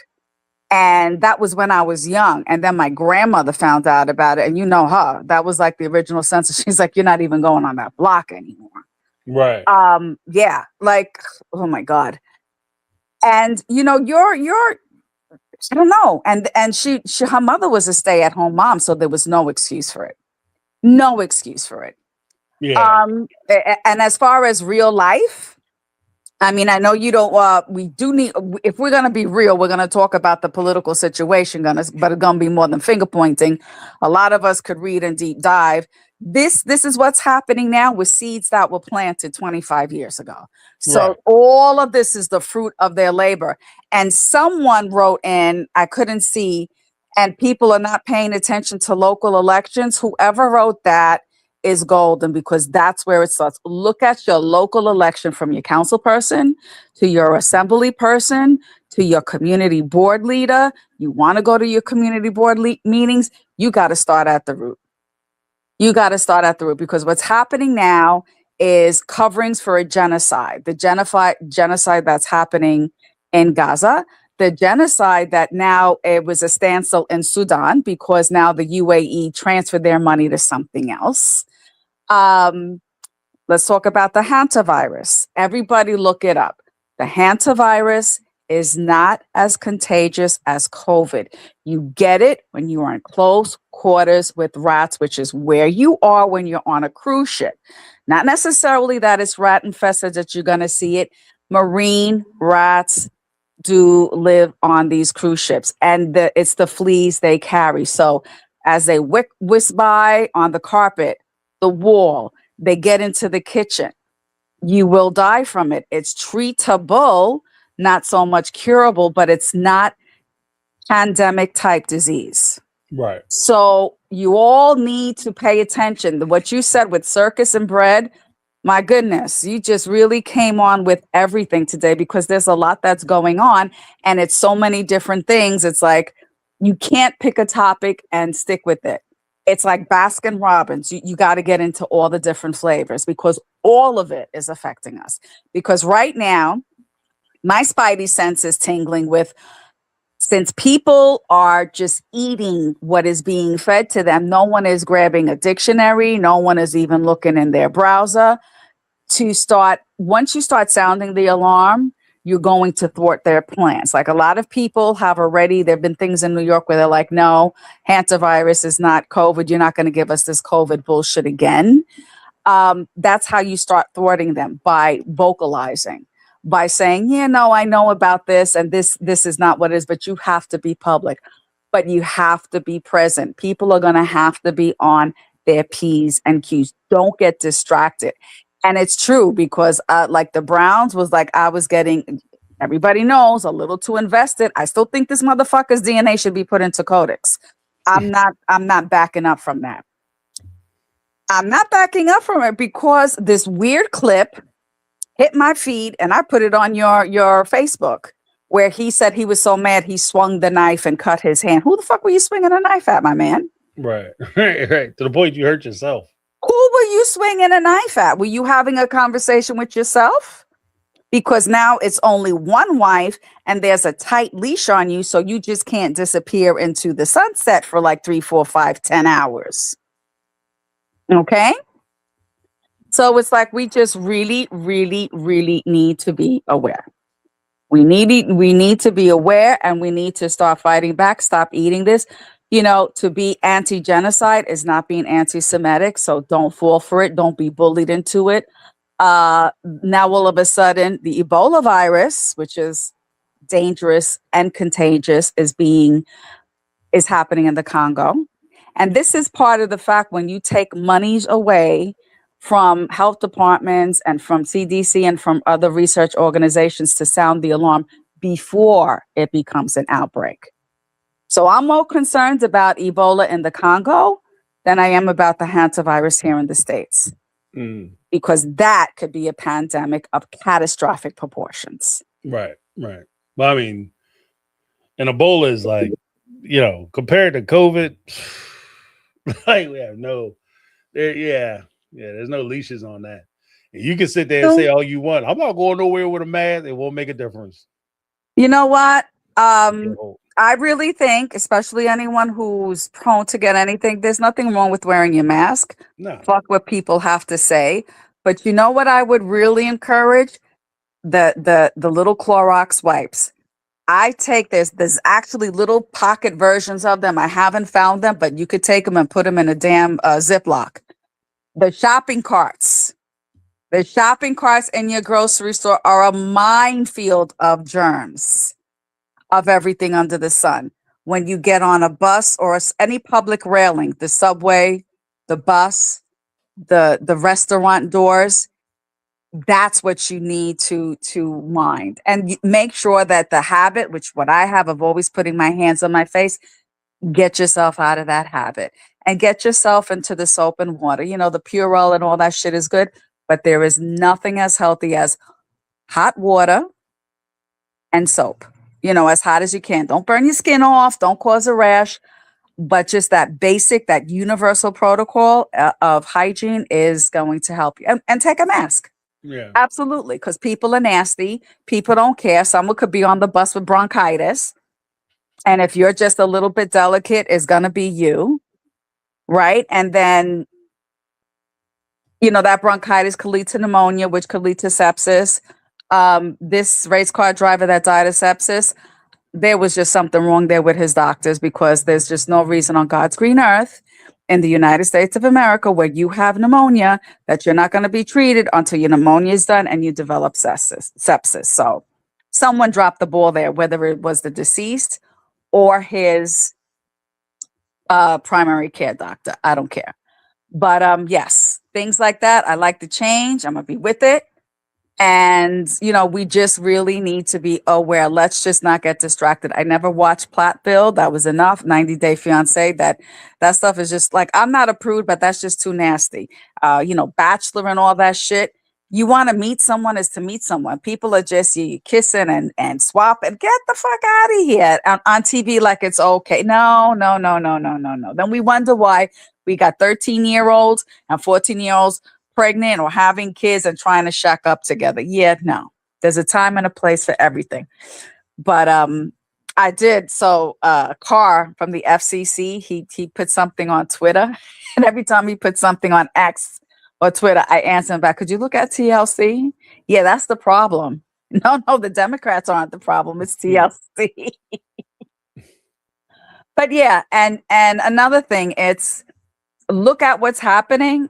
There is, it's more from one party than from another, but they're both jacked up because at the end of the day, they're all about making money. Like they could eat it and grow it and take it with them to their grave. So the goal is to make the United States what it used to be, at war, destroying people. And we have that 1%.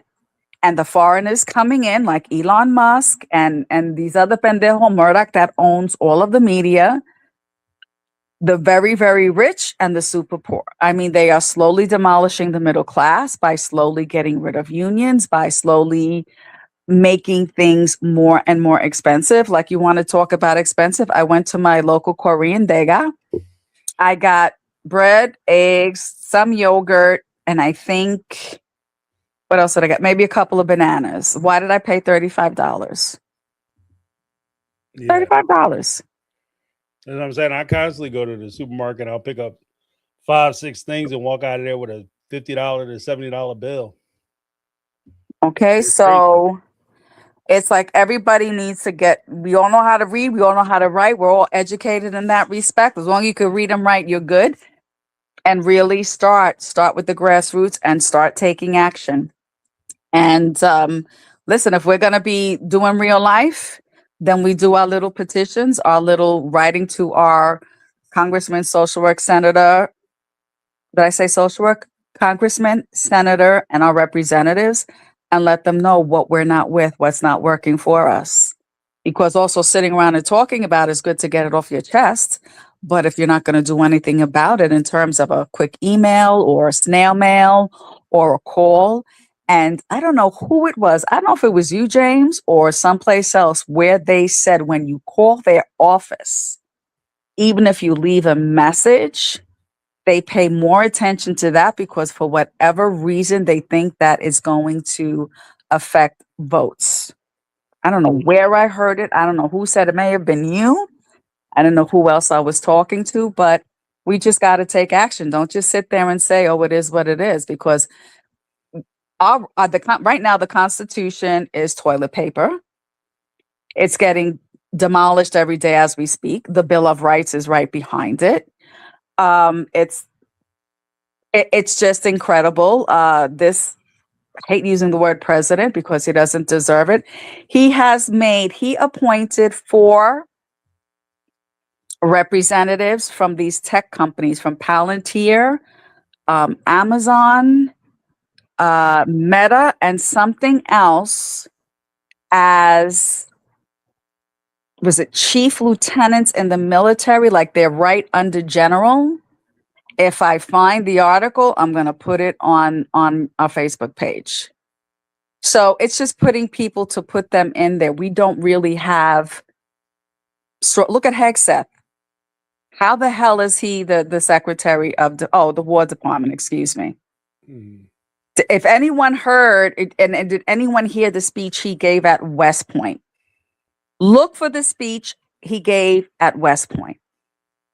And he's just spouting racism. He's spouting division. He is spouting everything that is wrong with this country right now. So we just need to all wake the fuck up, be about it, do something about it, because we could sit around and talk and get it off our chest. But, if our little group, all it just takes is 2 or 3 to start a revolution, to start things going, start writing, start calling, start making your voice heard. You're going to be about the change. Because if not, us old folks, I really don't want to die and in this condition and leave the world like this for the rest of, the generation of my family. And it hits me even harder because my brother's baby shower was Saturday. He's waiting on his son. I have a brother 30 years younger than me. God willing, his son is born in July. And, I really don't want that. I really don't want them to grow up in a world where they are going to be less, seen as less, not given the opportunities that they deserve. Nope. So I'm happy with it. I'm with it. But you know what? We need to take action as well. So that's my story, and I'm sticking to it. All right, now, thank you for calling in. I appreciate it. I appreciate you. All right, keep the Bye, fire. yo. Okay.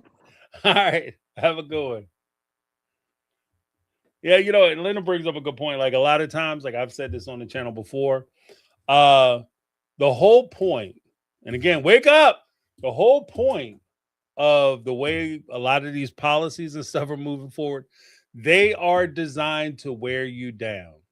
They're designed to make you feel like you can't do anything about it. They're designed to make you feel like you're powerless and there's nothing you can do. And, oh, woe is me, and my life is terrible. The gas prices is high and everything is high. And, oh, I'm so outraged and there's nothing I can do. I just got to like it or lump it. And, oh, America's going to be better. I'm going to go play some lotto.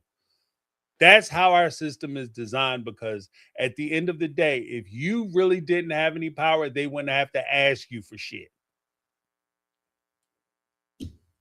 There's a reason why there's such an effort to take away votes.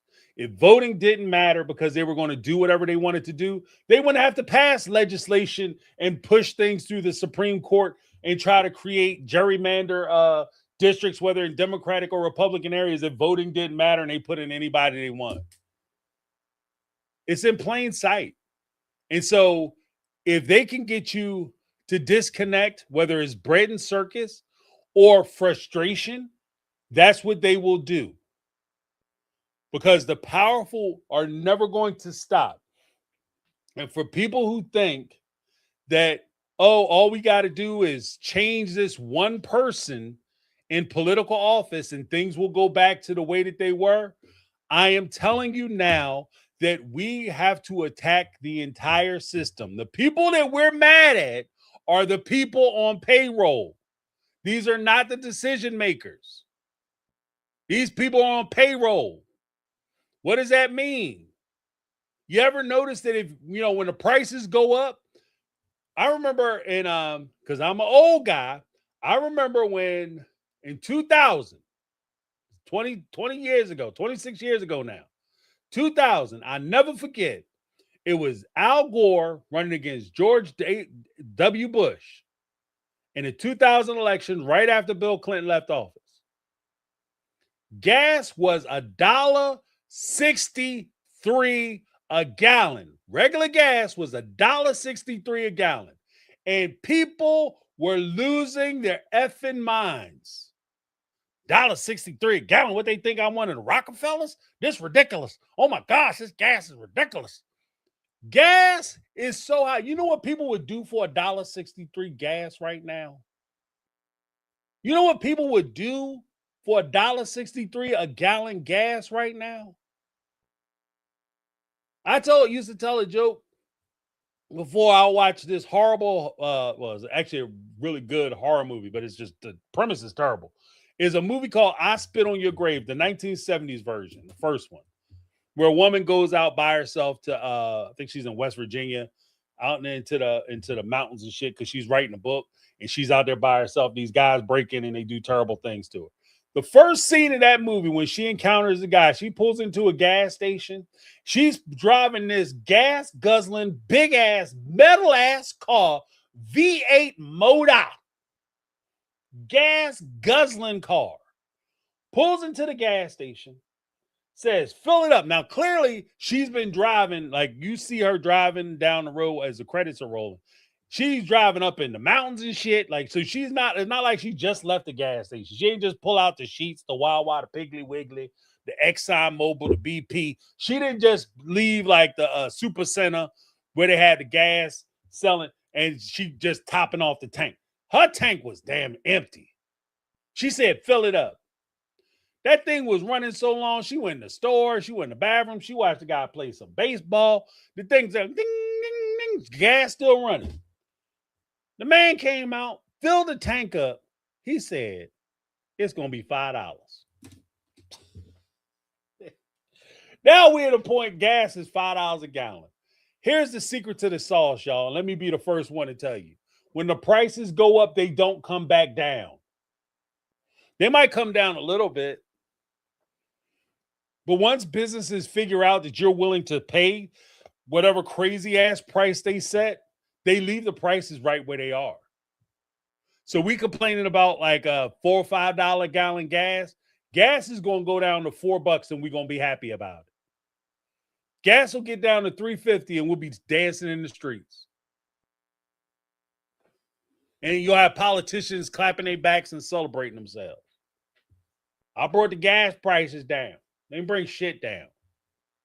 It's just lower than it was yesterday. I'm just saying, like, we just got to be smart, people. That we got to pay attention. Because we're mad at the people. We mad at the wrong people. We outraged about the wrong things. And I'm gonna got to get my studio set. I got some planning and stuff to do after this is over because I want to start rolling out some of this content because I got a lot of shit to say. And I'm approaching stuff in a different way than what most people are used to. And hopefully you guys will enjoy that content. Like, share, subscribe, hype up the videos so that we can get the word out because I want to expand the conversation. I'm tired of having these freaking Facebook arguments where people just basically claim that they don't watch mainstream media, but every talking point and every conversation and everything that they talking about is exactly what it just so happens that all of my positions and all of my thoughts on a particular subject is exactly what they're talking about on MSNBC, CNN, Fox News, America First. It just had American News Network. It just happens to be everything they talking about point for point. But I don't watch none of that stuff. I do my own independent research. And 90% of your research is just watered down versions of the same content that they're pushing out. And all of it is meant to distract you and get you off the subject matter so you're not asking the real questions about real subjects. Why is there a problem? Why is this shit a bad idea? We can go in Iran. Why are we in Iran? Because they hate America. They hate our freedoms. That's not why we in Iran. That's not why Iran don't like us. It ain't got nothing to do with freedoms. Let me give you another hint, little nugget. We talk about Iran hating our freedoms, and that's why they go into war with us. Let's be honest. The same people who are sitting there saying they hate us for our freedoms are the same people who agree with the shit that they hate. Let me say that one more time. Iran don't like the fact that we have people, they say we super sex charged. Everything we have to do with sexuality. We opened all this degradation and things that are against the Bible or things that are against the Quran and religious pretexts like gay marriage and all that other stuff. And the same people who will sit there and say that Iran hate us for our freedoms are people who oppose the same shit that these people oppose. Wake the fuck up. It's the same shit. Oh, you don't like gay people? Oh, you hate freedom. That's why you don't like our country. Well, the last election was decided based on trans issues. What? Because we were scared that a man might go into a bathroom and pee in a toilet next to a woman. What is it? Scary that to hear the water hitting the water from such a distance. The man standing up in the water, the water's hitting the other water, and that's too much for me. Stop it. Wake up. So we can talk about real things like that, but let's get to Caramel Cuties. I gotta give everybody an opportunity. Caramel Cuties, what's going on? Oh, hey, I see you on a roll. I clicked in at the right time too. How you feeling? How you doing? I'm all right. Blood pressure probably high as fuck, but yeah. It might be a little elevated, just a little bit. I guess I want to kind of piggyback off of some that my new proclaimed auntie said, Miss Linda. Um, yeah, y'all motherfuckers get out there and go vote, please, because Yeah. I've been in a training for the past, well, this week, and then I had like 3 days a couple weeks ago. And the training that I had to sit through is basically talking about what's about to be implemented here in California, but it's federally. So this is across the United States as a whole. But they focused specifically on the food stamp program and the changes that's about to occur. And the fact that we're about to have millions of children fucking hungry in this country is ridiculous. And it pisses me off to no fucking end. Like, I can't stand when people have these political conversations and it's, oh, the immigrants this and the immigrants that. And I don't give a fuck if you were born here, not born here, if you came here when you were 5 and you've been here, your parents paid taxes, whatever. There should never be a child hungry in America. And I don't give a fuck. If people get mad because your taxes get raised, oh, fucking well. But the point of the matter is, like, even American citizens, where I guess before, if you were a parolee, you were able to get food stamps. If you were sex trafficked, you were able to get food stamps. And as of July 1st, 2026, they can no longer get food stamps. If you were born here, but your parents were illegals, so to speak, right? You were allowed to get food stamps. As of July 1st, that's no longer. So how the fuck are we denying American citizens food? Like, it doesn't make sense to me. How are we denying children food? And the fact of the matter is that a lot of y'all, and I'm not going to pinpoint and say it's only Trump or it's the far left or the far right. I don't give a fuck. If you vote Republican, Democratic, doesn't matter. Get the fuck out to these polls and go vote, please. If y'all don't do nothing else in 2026, go fucking vote, because this vote is about to change shit drastically. And I don't know about y'all, but I'm tired of fucking struggling. I am sick and tired of seeing, especially here in California, since everybody thinks, we live like the goddamn Kardashians, right? I am sick and tired of seeing all these motherfucking millionaires that, you know what I'm saying? The people who own the company that I now work for, these motherfuckers pull up to work in Maybachs. You know what I'm saying? Fucking Jags and shit with brand new rims every other week. But then talk about, oh, we're only going to give raises a fucking pizza party in 22 cents. If you've worked for the company less than 2 years, you don't even get the 22 cents. The fuck? You're not even paying a living wage. Like, how the fuck do you expect?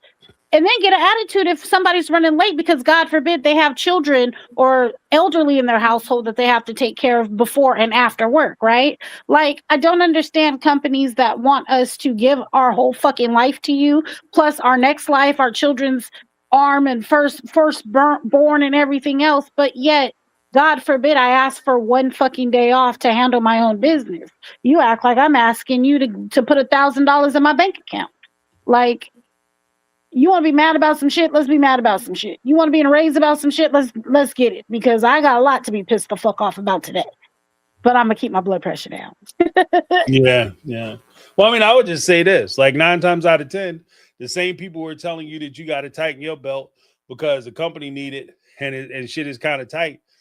The reason why they need you to come in is because they don't give a shit. Like, everybody has worked a job where you're supposed, like, in order for the position you have at your job to be fully staffed, you require anywhere from 5, like, it'll be a job where a full staff will be 10 people, 15 people, or 20 people on that shift in order to cover all bases. They'll cut that shit in half and then cut that down to quarters and expect the remaining people to absorb those responsibilities because, money is tight and you got to make that sacrifice. But the second you say, hey, guys, I need some help because I sacrificed for you guys to make sure you had the things you need and you're being taken care of, I need to do some things for myself. Now, all of a sudden, your ass is a problem. Yep. Now, all of a sudden, oh, well, you mean you calling out? We can't have you call out because we already shorthanded. You're shorthanded because you decided to give your executive team bonuses this year instead of giving everybody raises. So I can't afford daycare. No, I can't afford this. Or if I get sick, I have to go work a second job or take a bill because my insurance that I get through my job, which is a whole nother issue we could talk about, but the insurance I get through my job isn't enough to be able to cover the stuff that I need to cover. So I can't even, you're not even giving me the tools to be able to come in and work a full damn day. But then you mad because I need to take some time. Like, you got to take care of yourself. And I started having that conversation with my kids. Like, we'll push them down the shove. You start working at a job. I tell my kids, even before their career started, my daughter was in high school. My son, he's in high school now. Tell them, like, when you start working for somebody, you start working at a job, you be as loyal to that job as they are to you. And I'm telling you right now, these jobs ain't loyal to your ass. So you make sure you taking care of you. If you work a job and you got to drive your car through 5 feet of snow in order to get there, please understand it. If you get in a car accident and you tear your car up on your way to work, they're not helping you fix your car. That part. You on your own. You know what I mean? They'll call you like, you coming in? Right. You gonna take the chance? As soon as you call up, like, I was in a horrific car accident, I just lost my car. Do you guys think you can rent me a car? Or maybe you could send a cab out and I'll come into work. I'm glad to come into work, but you got to pay for me to get there. No, we don't do that. Right. You know what I mean? That part. Use on your own. I think I've adopted now an attitude of genuinely, I just don't give a fuck. Like, my mother had a conversation with me and she's like, well, if you're late and the policy for the job is if you're 1 minute late, it's just as bad as being like 1 hour late, right? Mm-hmm. But I'm through a temp agency. My temp agency tells me I got a 5-minute grace period and fuck what they talking about. So if I walk through the door at 8:01, I'm not late. But, just to save face, I try to get there by 7:50, 7:55, right? So I don't hear nobody's mouth. It is what it is. I enjoy the paycheck that I'm getting, but at the end of the day, can I afford my bills on unemployment? Yeah, I can. So my attitude now with this position is I just don't give a fuck. So I'm not going to stress off of nothing y'all got going on, because the minute I start stressing, then my health is affected, and then I get sick and or end up in a hospital bed, they're going to have me replaced by the end of the week. So what's the point? So if I'm late, I don't give a fuck. I'm late. I walk in the door when I walk in the door. It is what it is. If they let me go, they let me go. That's on them. I don't care. And that's the attitude that I have. And my mom was like, well, are you sure you want to have that attitude? Like, you need to be employed. And you know what? I don't give a fuck. As long as I can pay my rent, my car note, and put some food on the table for these damn kids of mine, nothing else matters to me, because I've donated too much of my life in the past, I'll just say 3 years, to a job that, like you said, I had a whole ass tire blowout, could have lost my life, for these motherfuckers to act like they didn't give two shits if I came in or not, and fired me a day later. So yeah, I don't even give a fuck no more. I just don't. And that's the attitude that I think I'm going to carry on moving forward, because I just don't care. I feel like I've given too much of myself to a job that gave two shits if I was alive and well, healthy or not. You know what I'm saying? I even had a job one time cancel all our benefits in the middle of the month and didn't tell nobody. Mm. And it's only because I am a diabetic. And at the time I had to go have my retina, the eye exam that they give the diabetic patients once a year, and the foot exam. I got scheduled for my retina exam, get to the damn doctor's office, and they were like, oh, that's going to be a $1,200 charge. Whoa, what do you mean $1,200? Like, I have insurance. Yeah, and they were insurance. They were like, well, no, your policy has been canceled. The fuck? Since when? You know what I'm saying? So now I'm scrambling to go get health insurance when the company not once told us, like, hey, we're no longer contracted with this. I think it was like Blue Cross at the time. We're no longer contracted with them. We're going to reach out and give you guys a whole new health service or whatever. They just dropped everybody in the middle of the month. No notice. No, and just didn't give a fuck. Like, well, you'll figure it out. What? Right. Well, is that even legal? Like, who does that? The other side of that too is that, the possibility, because most people would find that out after they've had a horrific accident or a medical emergency, and you get to the hospital and you don't have a decision as to whether you're going to reschedule. Because emergencies aren't scheduled. So falling down the steps, you don't pencil that shit in. You just fall down the steps, you go to the emergency room. Now all of a sudden, because everybody and their mama talked to you, now you walking out of there with a $12,000 to $20,000 bill. Right. You know what I mean? And because you didn't have insurance when you came in, the insurance companies, you know, depending on what state you live in and how your stuff works, they might not go back and cover your medical expenses. So now that's just something you're going to have to work out at your second or third job that you got to get, because you can't afford to pay. Your main job is barely taking care of your regular bills and your life and lifestyle. Now you got additional shit that you got to do. So now you got to get 3-4 more jobs to try to take care of some bullshit. Like, it's crazy. No, this thing called life sucks. I'm not gonna lie. Like, I want to say I'm trying to find the positive and focus on that, because it's too much negative in life right now, right? Every time you turn on the news, it's something negative. Every time, I don't know, shit. Now lately, it seems like anytime I turn on YouTube, it's something negative. So I try to find the positive in life and stick to that, just because if you dwell on the negative, then eventually that's just all you think about, all you talk about, and that's all you become. And so if I just focus on the positive, I won't slump back into a massive depression, right? But life fucking sucks.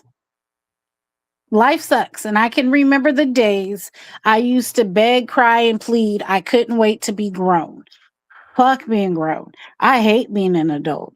I hate being a responsible adult, right? I want to be the deadbeat parent. I want to be the person who just says fuck life and go live it to how I want to live it with no responsibilities attached. But for some reason, God won't allow me to be great in that department. So I got to get up and go to work every day. I got to make sure that these bills are paid, because I still have a minor child that depends on me. And as much as I love to say, fuck these kids, yeah, I just can't genuinely do that, because, you know, if I don't take care of him, who the hell else will? His daddy damn sure ain't going to step up and do it. So it's on me. But life sucks. This shit is horrible. I got a friend who's pregnant for the first time at 40, and she's uber excited. And I feel bad because I told her I don't even want to invite to the baby shower. I'll send a gift. Like, I'm not in a celebratory mood, and I feel bad for her, because who would want to bring a child into this world with the way it is right now? And I know that's probably a fucked up thing to say, because she's been wanting a baby for so long, but I'm looking at, like, what are you bringing a child into this fucked up world for? Heartache and pain, because that's all that baby's going to feel for a few years. Like, this shit sucks. I would 10 out of 10. I don't recommend for nobody. Like, and like you said, it's going to get worse. I don't see the silver lining in none of this shit. Like, we're going through 4 or 5 years of hell for it to just open up and be like, oh, well, now we're going to have a few years where it's great. I don't see it. I don't see it happening, unfortunately. Right. So best thing I can do is try to plan for multiple streams of income, because working one job, living in California, is for the birds. You can't afford to do it here. Like, you got to have 4 or 5 substantial incomes just to survive. And that's not living. Right. But, well, I mean, I think that there's also a point too, where I think that's most places. Cause like I said, with the increase of prices for everything, you know, I said that earlier, that, you know, gig work is so big, not because people are finding convenience and the ability to set their own schedules and deliver food or drive people around like a taxi cab. It's just that 9 times out of 10, you get that gig work because it's so expensive, like, especially with the price of gas. We're going to reach a point in this country where you're paying to go to work. So in order for you to subsidize those expenses, you're going to have to get gig work in order to pay for you to be able to go to your regular job so that you can pay your regular bills. And that's kind of the trap that we're falling in. And it's heading this way. And I agree with Linda that this is something that has been occurring and has been going on over the past. This didn't just start in the last 4 to 8 years or 60 years when Donald Trump rolled down the escalator and shit started getting fucked up. This is something that has been put into place back in the 80s. Yep. And it's just coming to fruition now. The problem that we're having is, when we first started this, everybody was comfortable because the pool was full. Now we're getting to a point where the water is getting low. And now we're actually starting to feel the real repercussions of a lot of the decisions that we had made and allowed to be made on our behalves. Right. So when we Yeah. talk about, like I said, there was a time when you could work one job. It wasn't uncommon that people would work one job and be able to buy a house, pay for a new car, go on 2 weeks vacation during the summer, away for vacation during the summer, put new appliances in their home, and be able to take care of their home, work in one job. And it was expected that you will work one job. Jobs didn't expect you. In fact, most jobs did not expect, nor would they tolerate you having a secondary job. Right. You understand what I mean? But now it's so commonplace. It's almost expected. Like, how many jobs do you work?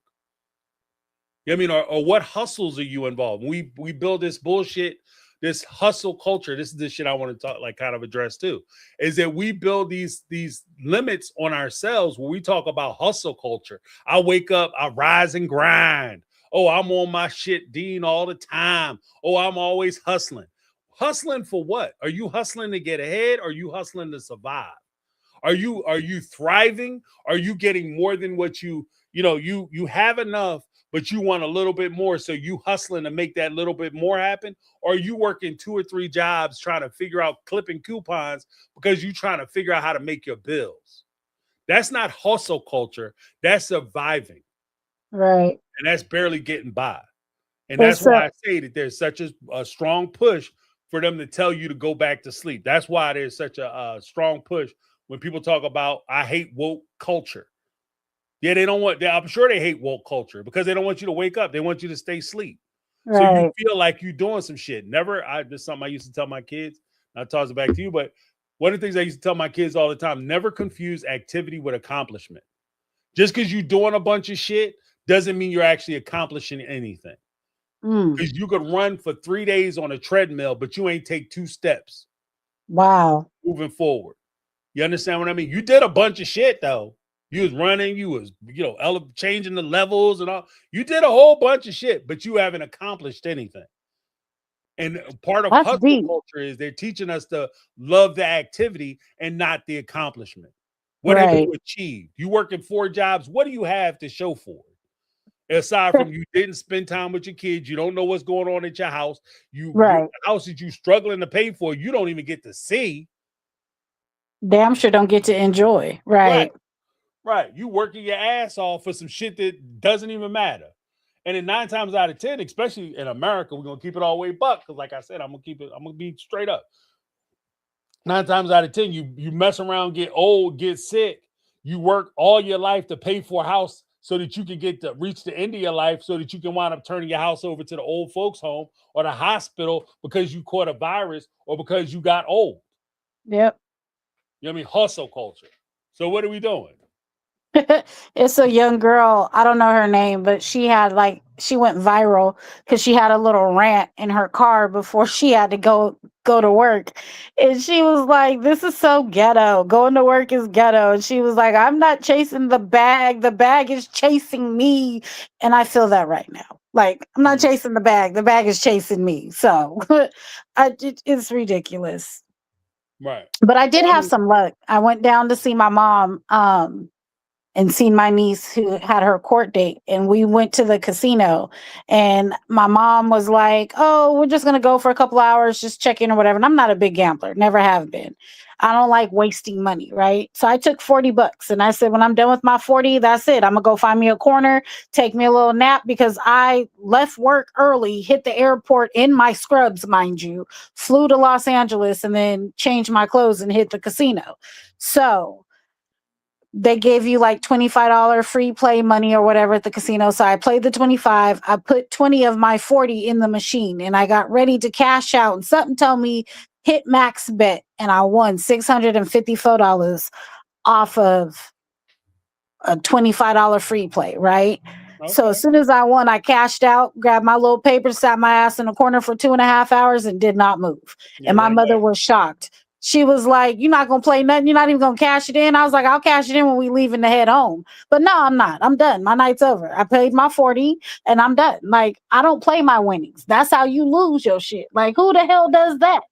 No, thank you. I'm gonna go home with my 654 and be living it up nicely. Like, nah. Who the hell? Like, why the hell would I spend what I just won when I didn't have it to play to begin with? Like, make it make sense. So no, I cashed in. So I had a little bit of luck, you know. That's all right. I mean, that's good news. And like I said, you get that money. The longer you sit there, this is why they design it. The longer you sit there, the more likely it is you're gonna give it right back to them and then some. No, sir, I did not. I held on to that damn ticket up until 20 minutes before we walked about that bitch. I cashed it in, took the cash, put it in my wallet, and hit the ATM as soon as we left the casino. I wasn't playing. Like, I've never been a gambler. Like, for me, I don't like to waste money, and I feel like that's exactly what it is.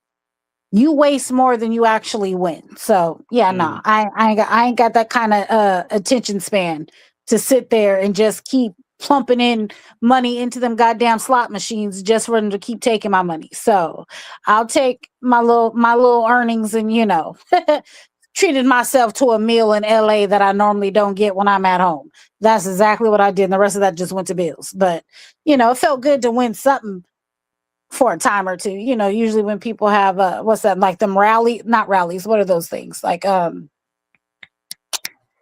raffles. I'm usually one who never wins. So felt good to finally win something. Right. Well, take your money and run away. That's the whole secret. I paid a couple bills. You know, I got some gas money for the week, so I'm good. Yeah. I'm good. Like I said, the secret to gambling, if you go gamble, like if that's your shit, right? Gambling to me is like going to the nudie bar. You know, I get it, but I don't really see the thrill in it. But if the other thing is gambling, the only way to do that shit, if you want to spend $40 or $100 or whatever you got to spend, that's what you have. When you hit your limit, that's your evening out. Be done with it. Good, bad, or indifferent. Just be done with it. Don't sit there and try to get back. Or I was on a hot streak. I'm gonna make my money. I'm gonna just try to get back to where I was. Because even to tie it into something you had said earlier, the mentality that casinos use is the same mentality that jobs use against their employees. They try to get you to chase it. If they can ever get you to chase it, they got your ass. And that's how you sit there. You win your $500 or your $600 from them. And if I got 6, I can make it 12. And you start chasing that 12, then they're going to take that 5, 6 a little by little. Then all of a sudden, once they get that 5, 6, you're going to be like, you know what? I just want to get back that 5, 6 that I just gave them back, that I won and I gave back to them. If I get my 5, 6 back, I'm going to be good. And you chase that shit and you will give them another 5. So now instead of you giving them 500, you done gave them 1,000. When you work these jobs, the reason why jobs try to keep you unstable, they try to keep you shaky, they try to tell you that you fucking up when you're not fucking up and everything you're doing could lead to you getting fired, is because they want you to operate from a place of fear so that you're always chasing that job. The scariest thing for an employer is having an employee who is not afraid to lose their job. An employee who is saying like, okay, you telling me I got to show up on my day off or I got to work off the clock. I'm not doing that shit. They hate that. They want you so scared that if they tell you that you got to clock out and come back out and finish some work because this project has to be done, but we're not approving overtime. They want you so scared you're willing to work for free.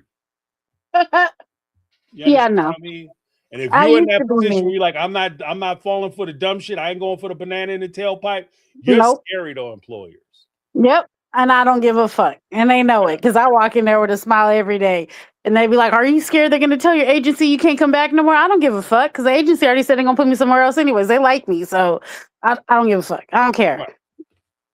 I'm not working for free. You're not going to get me to clock in at 7:30, but I'm not paid to 8 o'clock no more. Like them days for me are over. If I'm coming to work and I leave on time and traffic gets me there 5 minutes late, guess what? I'm just 5 minutes late. I don't care. And you can't get me to care at this point. So. Yeah. Yeah. Maybe if it's the dream job that I really wanted, I might give a fuck. But because this is the job that it's just for the, it's a place filler at the moment. I don't care. So, and until I decide that I want to care, that's just the attitude I'm gonna take. Because I just genuinely just don't give a fuck no more. I'm grateful. I don't want people to think like, oh, she's ungrateful and this, that, and the third. I'm very grateful. I just refuse to give it any more energy than I need to. Right. And the longer I keep that mindset, I feel I won't let it affect me personally. I'm not taking home none of the issues that happen between 8 a.m. and 5 p.m. I go home happier. I don't give a fuck. Like if a coworker texts me, asking me questions, I don't respond till I'm walking in the door because it's my time and I don't care. So, yeah, no. I think it's working for me this way. Because the minute I start stressing and tripping off of stupid shit and dumb shit that happens at work, then next thing I know, my blood pressure's up. Doctors want to switch medication. Now I got to go through the whole rigmarole of what side effects does this medication have. I just ain't got time for none of that. So I kind of like living this carefree of I don't give a fuck. It just makes me feel like I'm a better person in the long run. So my kids say I've been happier at home, so it works for me. So I'm gonna keep it for a little while. Right. Well, I mean, it may be permanent for a little bit, so we'll see. Yeah. I mean, I tell my kids like the one thing, like even my son, like is he's starting to branch out and he's getting ready to move into the world. Like the whole thing is that you may have to work somewhere that you don't like. And that's fine. But like I said, you be loyal to them like they're loyal to you. And you keep in mind that you invest just as much in yourself as you do in those people. So if you can give them 8 hours, give yourself an hour, 2 hours to either rest, relax, recharge, increase your knowledge base, your experience, things that you want to pursue. Invest in yourself. I mean, and I think that's one of the things that employers rely on too. They rely on us not investing ourselves and putting time and energy into ourselves because they want us to put all time, energy, and effort into them and to stay distracted and discouraged when it comes time for us to invest in ourselves. Because one of the key things is if they can tear down your ability to recover from a problem or issue, you carrying that shit 3-4 days and you worried about everything. Then when the next thing happens and the next thing happens, it becomes a cascade of problems. If you have the ability to walk off the job, and as the guy said at one of my first positions, never forget it, he said that when shit, no matter what happens here, when you go home, can't see that shit from your house. You can't see it from your porch. Whatever problem you have at work, leave that shit at work, right? Because they don't pay you enough. You're not in the pay grade and your salary doesn't rise to the level of you worrying about this shit when you're not getting paid. You know what I mean? You worry about it tomorrow when you show up and you could do something about it. Right. But worrying about it at home, all that do is fuck your home life up. That part definitely does. So I don't know. It just clicked. I'm not going to lie. I woke up one morning and, I don't know. When I first wake up and get my bearings, I'll sit up. Take me a minute to get out of bed, but I take that deep breath and say a quick prayer and be like, all right, what you got to do for the day to get motivated to get up and do. And in that moment of getting myself motivated, I just said, God, you know what? And I talk to God like I talk to everybody else. I don't give a fuck no more. Please forgive me, but I don't give a fuck. And that was the attitude I had the whole day. And when I tell you I had the best day ever, so I said, you know what? Maybe I need to do this more often. Mm-hmm. And it's been that way for about a good, 3 weeks now. And I'm just on that. I don't give a fuck. And the more I don't care, the better I feel. Right. But again, certain things that I've learned through trainings and stuff on the job, it's the way society is nowadays, this shit's irking the hell out of me. And it doesn't make sense why the world is where it's at. But unfortunately, I can't solve the world's problems by myself. All I can do is, encourage others to get out there and vote, because if voting is how we're able to at least change some stuff, we can't change that motherfucker's in office, but at least we can change who's working for him in office underneath him. So if you got to get out there and go vote in June, please go vote, because shit, we all need it. Right. Because what's coming down the pipeline that's supposed to be changing federally across the board, like within the next 2 years, a lot of folks are going to end up homeless who can't work. And these are including women and children and the elderly, the veterans. And it's like, when does this shit stop? But, I could stay long winded on this topic all day long. And I'm pretty sure there's a lot of folks waiting to call in. Last little tidbit, I did listen in last night while trying to do some studying to the interview that Miss Linda had talked about with David and Christine. And I actually got through the whole fucking interview. And I'm going to be honest, I didn't learn anything new that I didn't already know. You talking about the notes to self interview? Yeah, I watched the whole thing. And again, it was background noise for me, to be honest. I didn't learn nothing new. There was nothing like massively told that makes me want to be like, Only thing I saw was that her son Peyton, because I guess he has a Peyton too. Her son Peyton decided he wanted to be closer to Janelle in honor of Garrison. And that's why he moved to North Carolina, and not because, he had a problem with David or David and Christine being together. Mm-hmm. But outside of that, I didn't learn nothing new. I kind of felt like it was a waste of time, to be honest. But yeah. Yeah, I mean, was like, it's just I'm not good for them. Like, notes to self. I'm glad they're able to secure those interviews and stuff. Like, because it makes sense. Like, these are your people. They should have been first in line for the interviews. That's cool. right. But I just if I'm gonna be honest, I'm not really interested. You know what I mean? Like, I don't be a dick about it, but it's just like, I don't really care. Like, okay, you guys, like Christine, you're happy with David. That's awesome that you're happy. You're moved on. You're past Cody. You know what I mean? Live your life, girl. Do your thing. Blow your life up. All the well wishes to you. But when it comes down to it, there's nothing really for me to talk about when it comes down to, like, you know what I mean? Yeah. Like I didn't see the purpose of it, honestly. But other than the fact of just saying that, hey, we interviewed Christine for the sake of interviewing Christine, I purposely didn't see what the point of it was. But okay, that's fine. Whatever. I don't know. I kind of feel like at this point, the season, I guess, will carry on, but there's no interest anymore in it. So I don't see what's the purpose. Like, I don't know. Now, if she were to interview Robin, I might be interested in listening in. But I just felt like that was one of those things where I was like, oh, is this new? I'll turn it on. But I didn't learn nothing. Was nothing new, nothing said that made me remotely be like, wow, I didn't know that. Well, because even that is like, just understanding, like, because we've been following the show for so long, we understand the dynamics of anybody, not just Notes to Self, but anybody, Pop Psych, whoever. Sarah from Reality Squad. If anybody secures an interview with Robin or Cody, you 100% know that interview is going to be the bullshit. Because neither one of them is going to sign up for you to ask a real fucking question. That part. You know what I mean? They will never tolerate it. They will cancel that interview. I'm out of here. Robin, what's it like to bust a family up? That's it. You know what I'm saying? They'll rip them damn mics out the wall so quick it'll be ridiculous. So there's no point in me watching it because I know you're not going to ask nothing. And I'm not going to watch a Glaze video where you just sitting there, spanking each other off for an hour and talk about how great you are and how we all need to understand your perspective on why you get to come in there and do what you did to a whole family. Right. And try to find justification in it. So no, I'm not signing up for this. So I can be frustrated for the day. No, I'm good.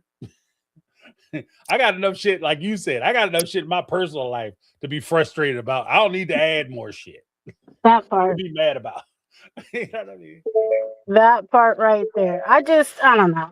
I guess people got to keep their channels going. They got to be able to pay their bills, so to speak. So I could see why the interview was scheduled. What I can't understand, again, is it's not like it's something spectacular going on in their lives where it was like, oh, let's talk about this or let's talk about that. So I personally didn't see the point. But again, I get it. Like, I don't know. I don't get it, but I'm going to say I get it just for the hell of it. Just trying to be polite. I got you. Is that what it is? Yeah. Because I found myself saying it more and more, but like, I don't want to be an asshole. I don't want to be a dick. But you know what? I just got to the point where it's like, you know what? I'm old now. I'm fresh out of give a damn. So I'm just gonna say it the way it is. Like, I'm gonna stop trying to pretend like I'm trying to be conscientious about. No, it is what it is. Yeah, I was kind of confused, but I'm not gonna lie. It also starts with I hate to say this. No, you don't, because it's the truth. You know what I mean? I hate to say this, but sell insurance I'm on not the really side. interested in watching Christine buy more houses. I don't hate to say that. I'm not interested in watching somebody buy more houses. I'm figuring out how to pay for my house. I don't need to watch somebody else flaunt and throw it in my face how many houses you could buy. Good for you. You could buy more houses. That's awesome. I mean, now I gotta get my shit together. Think that, like, I'm not gonna lie, Corey did ask David one question that kind of like threw me for a loop a little bit with the answer. And it was pretty much, where Cody told David he don't know shit because he didn't live.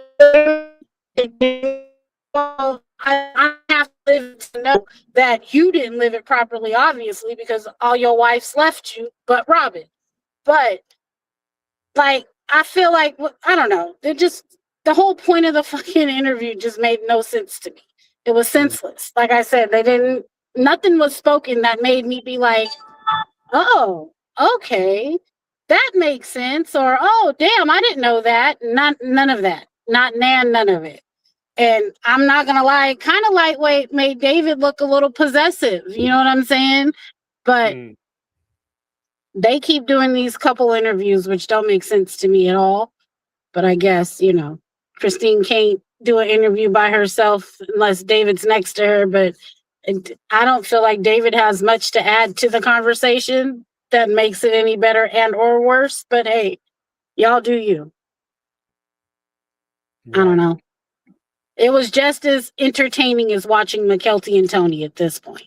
And I like Christine. So that's a lot for me to say. Because she was and has always been my favorite of the sister wives. You know what I'm saying? And so for me to even be like, it was, says a lot. But right. It is what it is. I just feel at this point,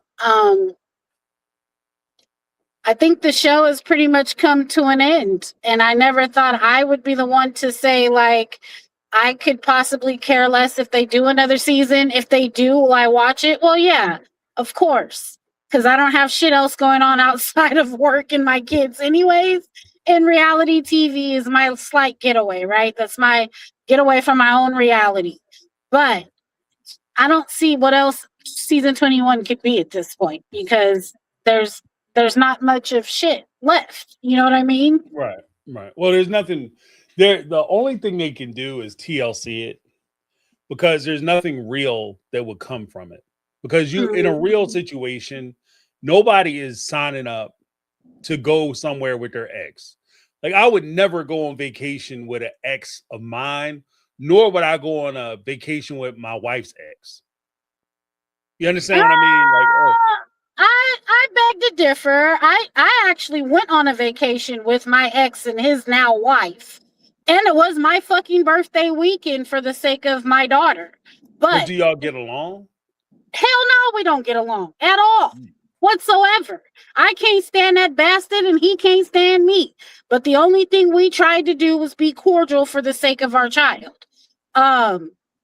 I pretty much ignored him and her the whole fucking weekend. I stayed in my own room. The most that we did was all the kids would be at the pool at one time. We'd go to eat breakfast in the water park. We hit at the same time. That was pretty much it. But I mean, for the sake of your children, I could see why, exes would go on vacation together, but I don't see like them going on a trip to Moab and none of the kids are there. That wouldn't make sense. Right. Well, you got to get it together so that way you guys can be united in front of the kid. Like I don't know. I just Right. I don't see it. I mean, in I their don't case, see it. the only kid that they would probably need to get it together for would be Truly. But Cody ain't seen Truly to begin with. So what would be the point? Right.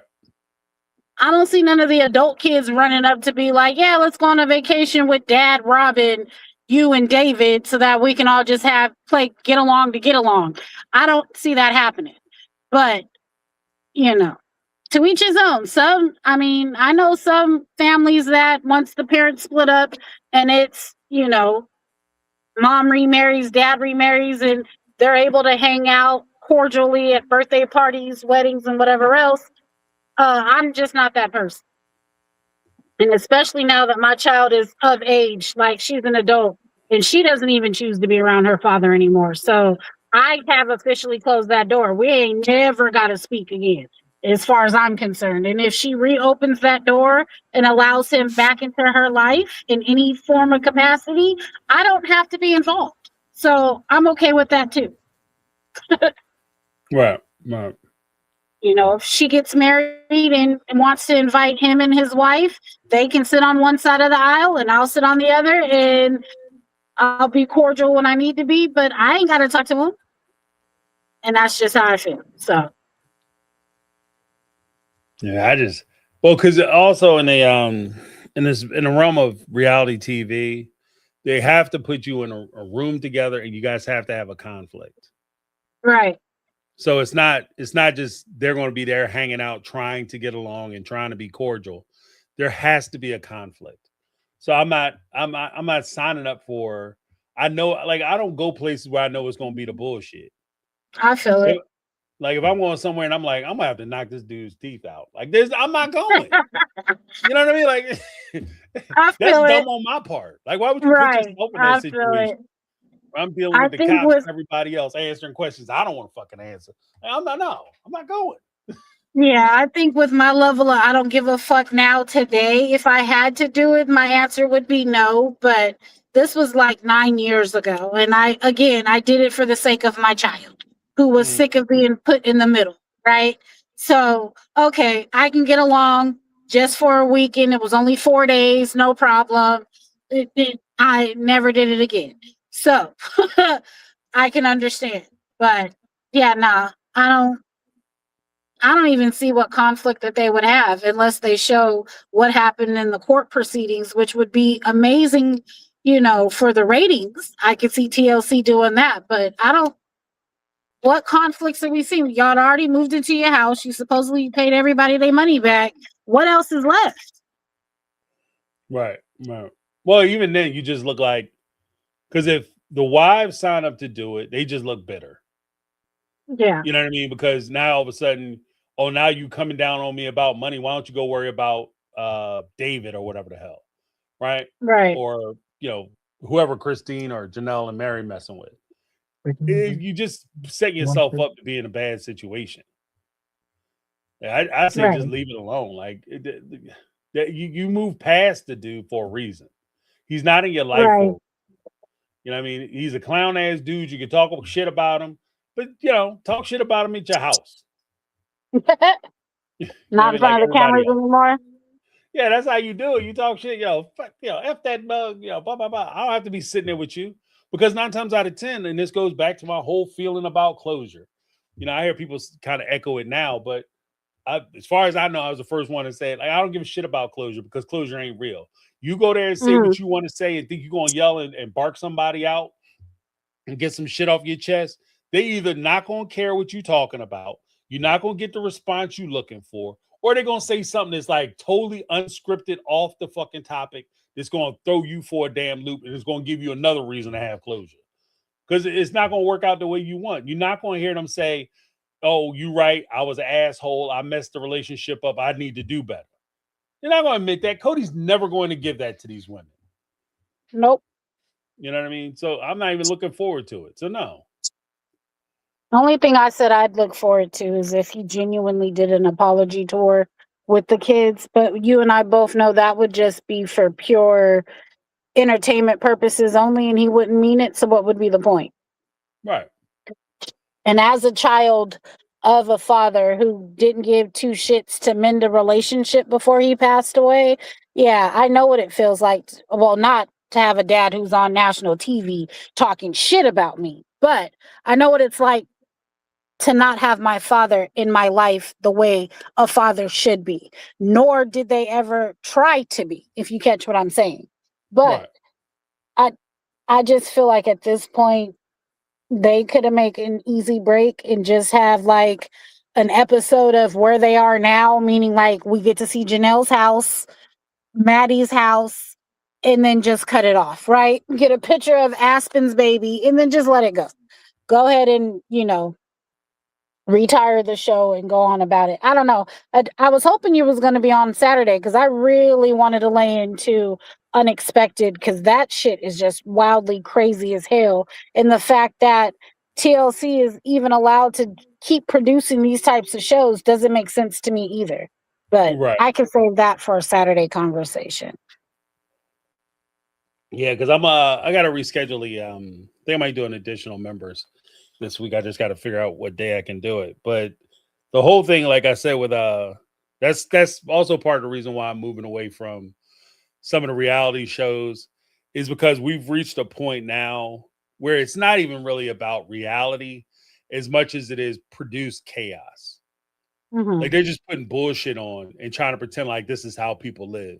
Because I'm telling you right now, I have a son, I have a daughter. There's no fucking way in the world I'm gonna send my 12-year-old over to somebody's house and I find out that they let my son or my daughter go up into somebody's room, and not only are they allowing them to have adult interactions with each other, but they're encouraging it.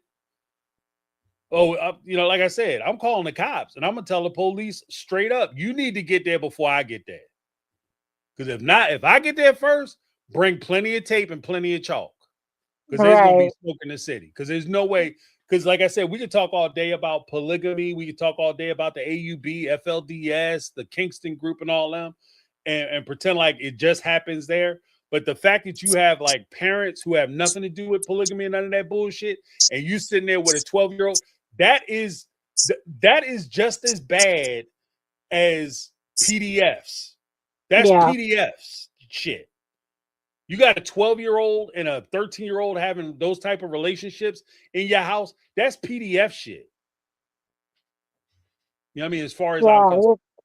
That shit is crazy to me. Like, don't get me wrong. I come from lineage. Like, my grandmother had my mother at 14. Right. And she turned 15 3 months later. But the point of the matter is, my mother's biological father used to be my great grandmother's boyfriend. You know what I'm saying? And he was damn near in his 30s or mid 30s, I should say, at the time my grandmother got pregnant. But, the people will be like, that was just olden times. It was normal for a 16-year-old girl in the South to already be married with 2 kids by the time she hit her 18th birthday. And my grandmother was a child. She was a baby having a baby. And the fact of the matter is that motherfucker never spent one day in jail for getting her pregnant. I asked my great grandma before, like, why the fuck didn't you press charges? Why wasn't he in jail? Like, that shit is ridiculous. Well, that's just what happens back then, Nobody would prosecute, they wouldn't even believe her if I took. What you mean no one believe her? Look at her belly, she's pregnant. What's not to Well, believe? I would You know take what it I a mean? step further though. Because I would take it from the perspective of, okay, people might have been messing around, 12, 13, 14, 15 years old. You can't control what people are doing. If they decide that they want to go to the bathroom or under the bleachers or whatever the case may be, they're going to do what they're going to do. Right? You Right. might not be able to control it, but what you can do is control what happens in your house. There's a That big part. difference between somebody going over to sneaking over little Johnny's house and crawling through the window versus walking in through the front door and you basically tell them, oh, where's Susan at? Oh, she in the shower. You need to go and keep her company. There's a big difference. And that's what they was doing on Unexpected. Oh, I know. The fact of the matter is she had a C-section and was still doing a nasty 4 days later. Post C-section is utterly fucking ridiculous. Well, even And the fact that before that, they was talking about like she was talking about getting backdoor blasted because they was trying to prevent pregnancy. Who the hell sitting there talking about taking a dirt road with your parents? on TV on the Yeah, couch and everybody's I'm sniggling and I'm giggling. 44 and have never had that conversation with my parents without a Right. camera around. So yeah, no, dog, not doing that at all. And the fact that they laughed at it, like, and Right. I had to think, like, how much of this is really production? Like, maybe to be funny if Bella says it this way or Bella says this, or how much of that was genuinely them. I don't take it that all of that was production, and I don't take it that all of it was just the kids. But either way, as the adult in the situation, my son is 16. Ain't no way in fuck would I sit on the couch being filmed while he's joking about going in his girlfriend's back end, and I don't say nothing. I don't even Right. flinch, make a face. Like, you got me all the way fucked. Would never. And there's not many situations where I'll say it would never be me. James, it would never be me. They would have to stop filming right then and there because I'm fucking up the whole set, including my son. Like, Right. who was you Well, I mean, playing just the with, fact right? that even if we try to pretend like, oh, this is just something that maybe production put into place, that I get you might do some things or say some things for a TV show or whatever the case may be. But I am not, there's a difference between me going up, because I've been offered certain jobs or whatever, and I've turned down certain jobs because they've asked me to do things that I don't think represent me, right? And who I Mhm. am. Like there are plenty of people, and even what I've explained is there are plenty of people who are this way or these types of people. You don't need me to pretend to be this person because there are people like this, and they could do this thing, right? And they can do a Right. better job at it than me because they lived a life, and it'll be partly real for them. But what I'm not going to do is pretend like this is actually me and this is how I carry and conduct myself. Mm-hmm. You know what I mean? So if somebody sat there and said, "Yeah, James, we need to boost the ratings, so I want you to sit there with your daughter and pretend like you sexually attracted to her," I'm cleaning that place out. You That understand what I part. mean? I'm cleaning that place out. We're not going to sit here and pretend like Mhm. I'm not going to present myself that way, nor would I allow my child to be presented that way. Because people look at this and we may look at it and say, yeah, this could be done for production. But there are people who take this shit for real. There are people who watch fake ass movies and think that, they think that Anthony Hopkins is Hannibal Lecter and shit. You know what I mean? People Yeah. watch like legitly fake fictional movies and think that those characters are real. Be cussing people out from like Days of Our Lives and As the World Turns, going and cussing people out for cheating on their wife and shit. And we're all actors. This is a story. And you got to Right. explain that on a reality show. There's no way I'm putting my kids out there so they go through the rest of their lives as the person who's doing this.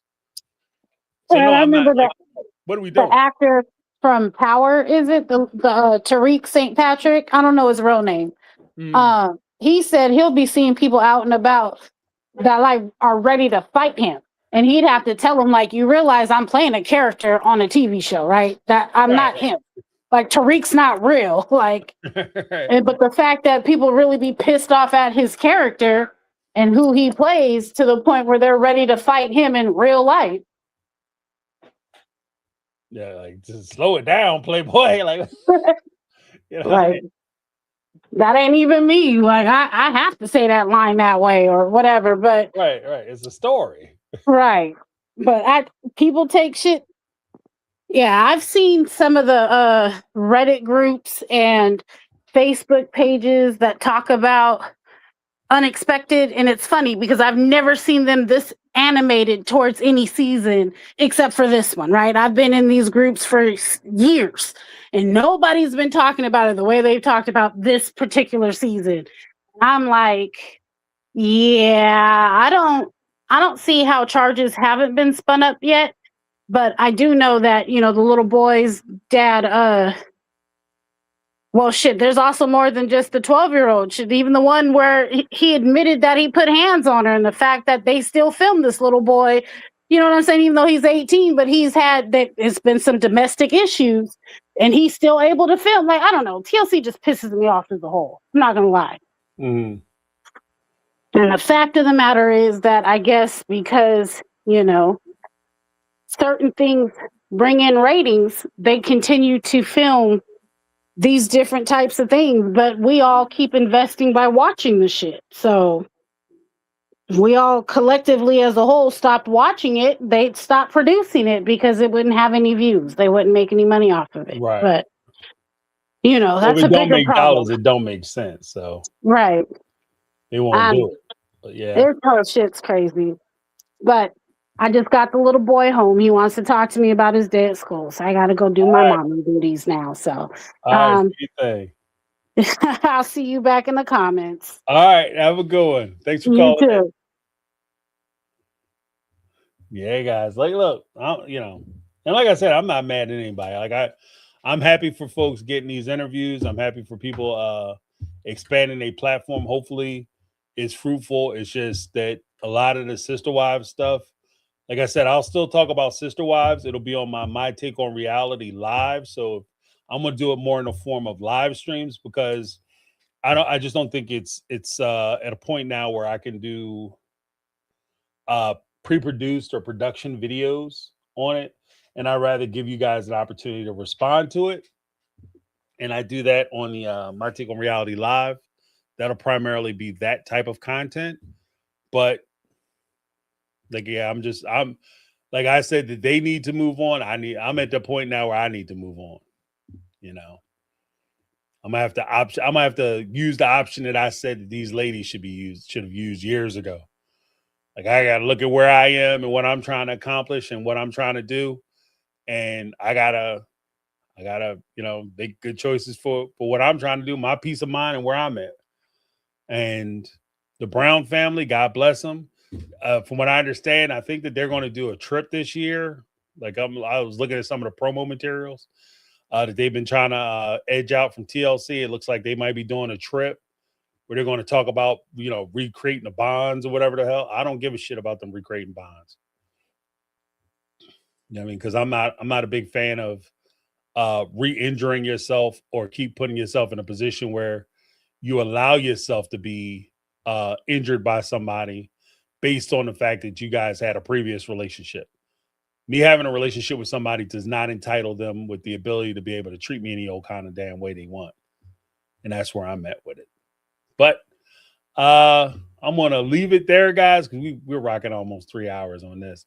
But I'm going to leave it right there. Hopefully everybody had a good time. If you guys are interested in doing an additional members, hit me up in the send me an email at my take on reality questions at gmail.com and let me know if you're interested in doing it. If not, we'll just schedule it for Saturday per usual. Either way, we'll still do the Saturday, but it'll just be an additional one. But yeah, thank you guys so much for hanging out with me. Sorry I brought the heat this fine Tuesday evening. Hopefully everybody had a good time. That's my take. I'm James, and this has been my take on reality. And I'm out. 'Cause I've been living life right like I could just die any minute. Going for a ride down the side.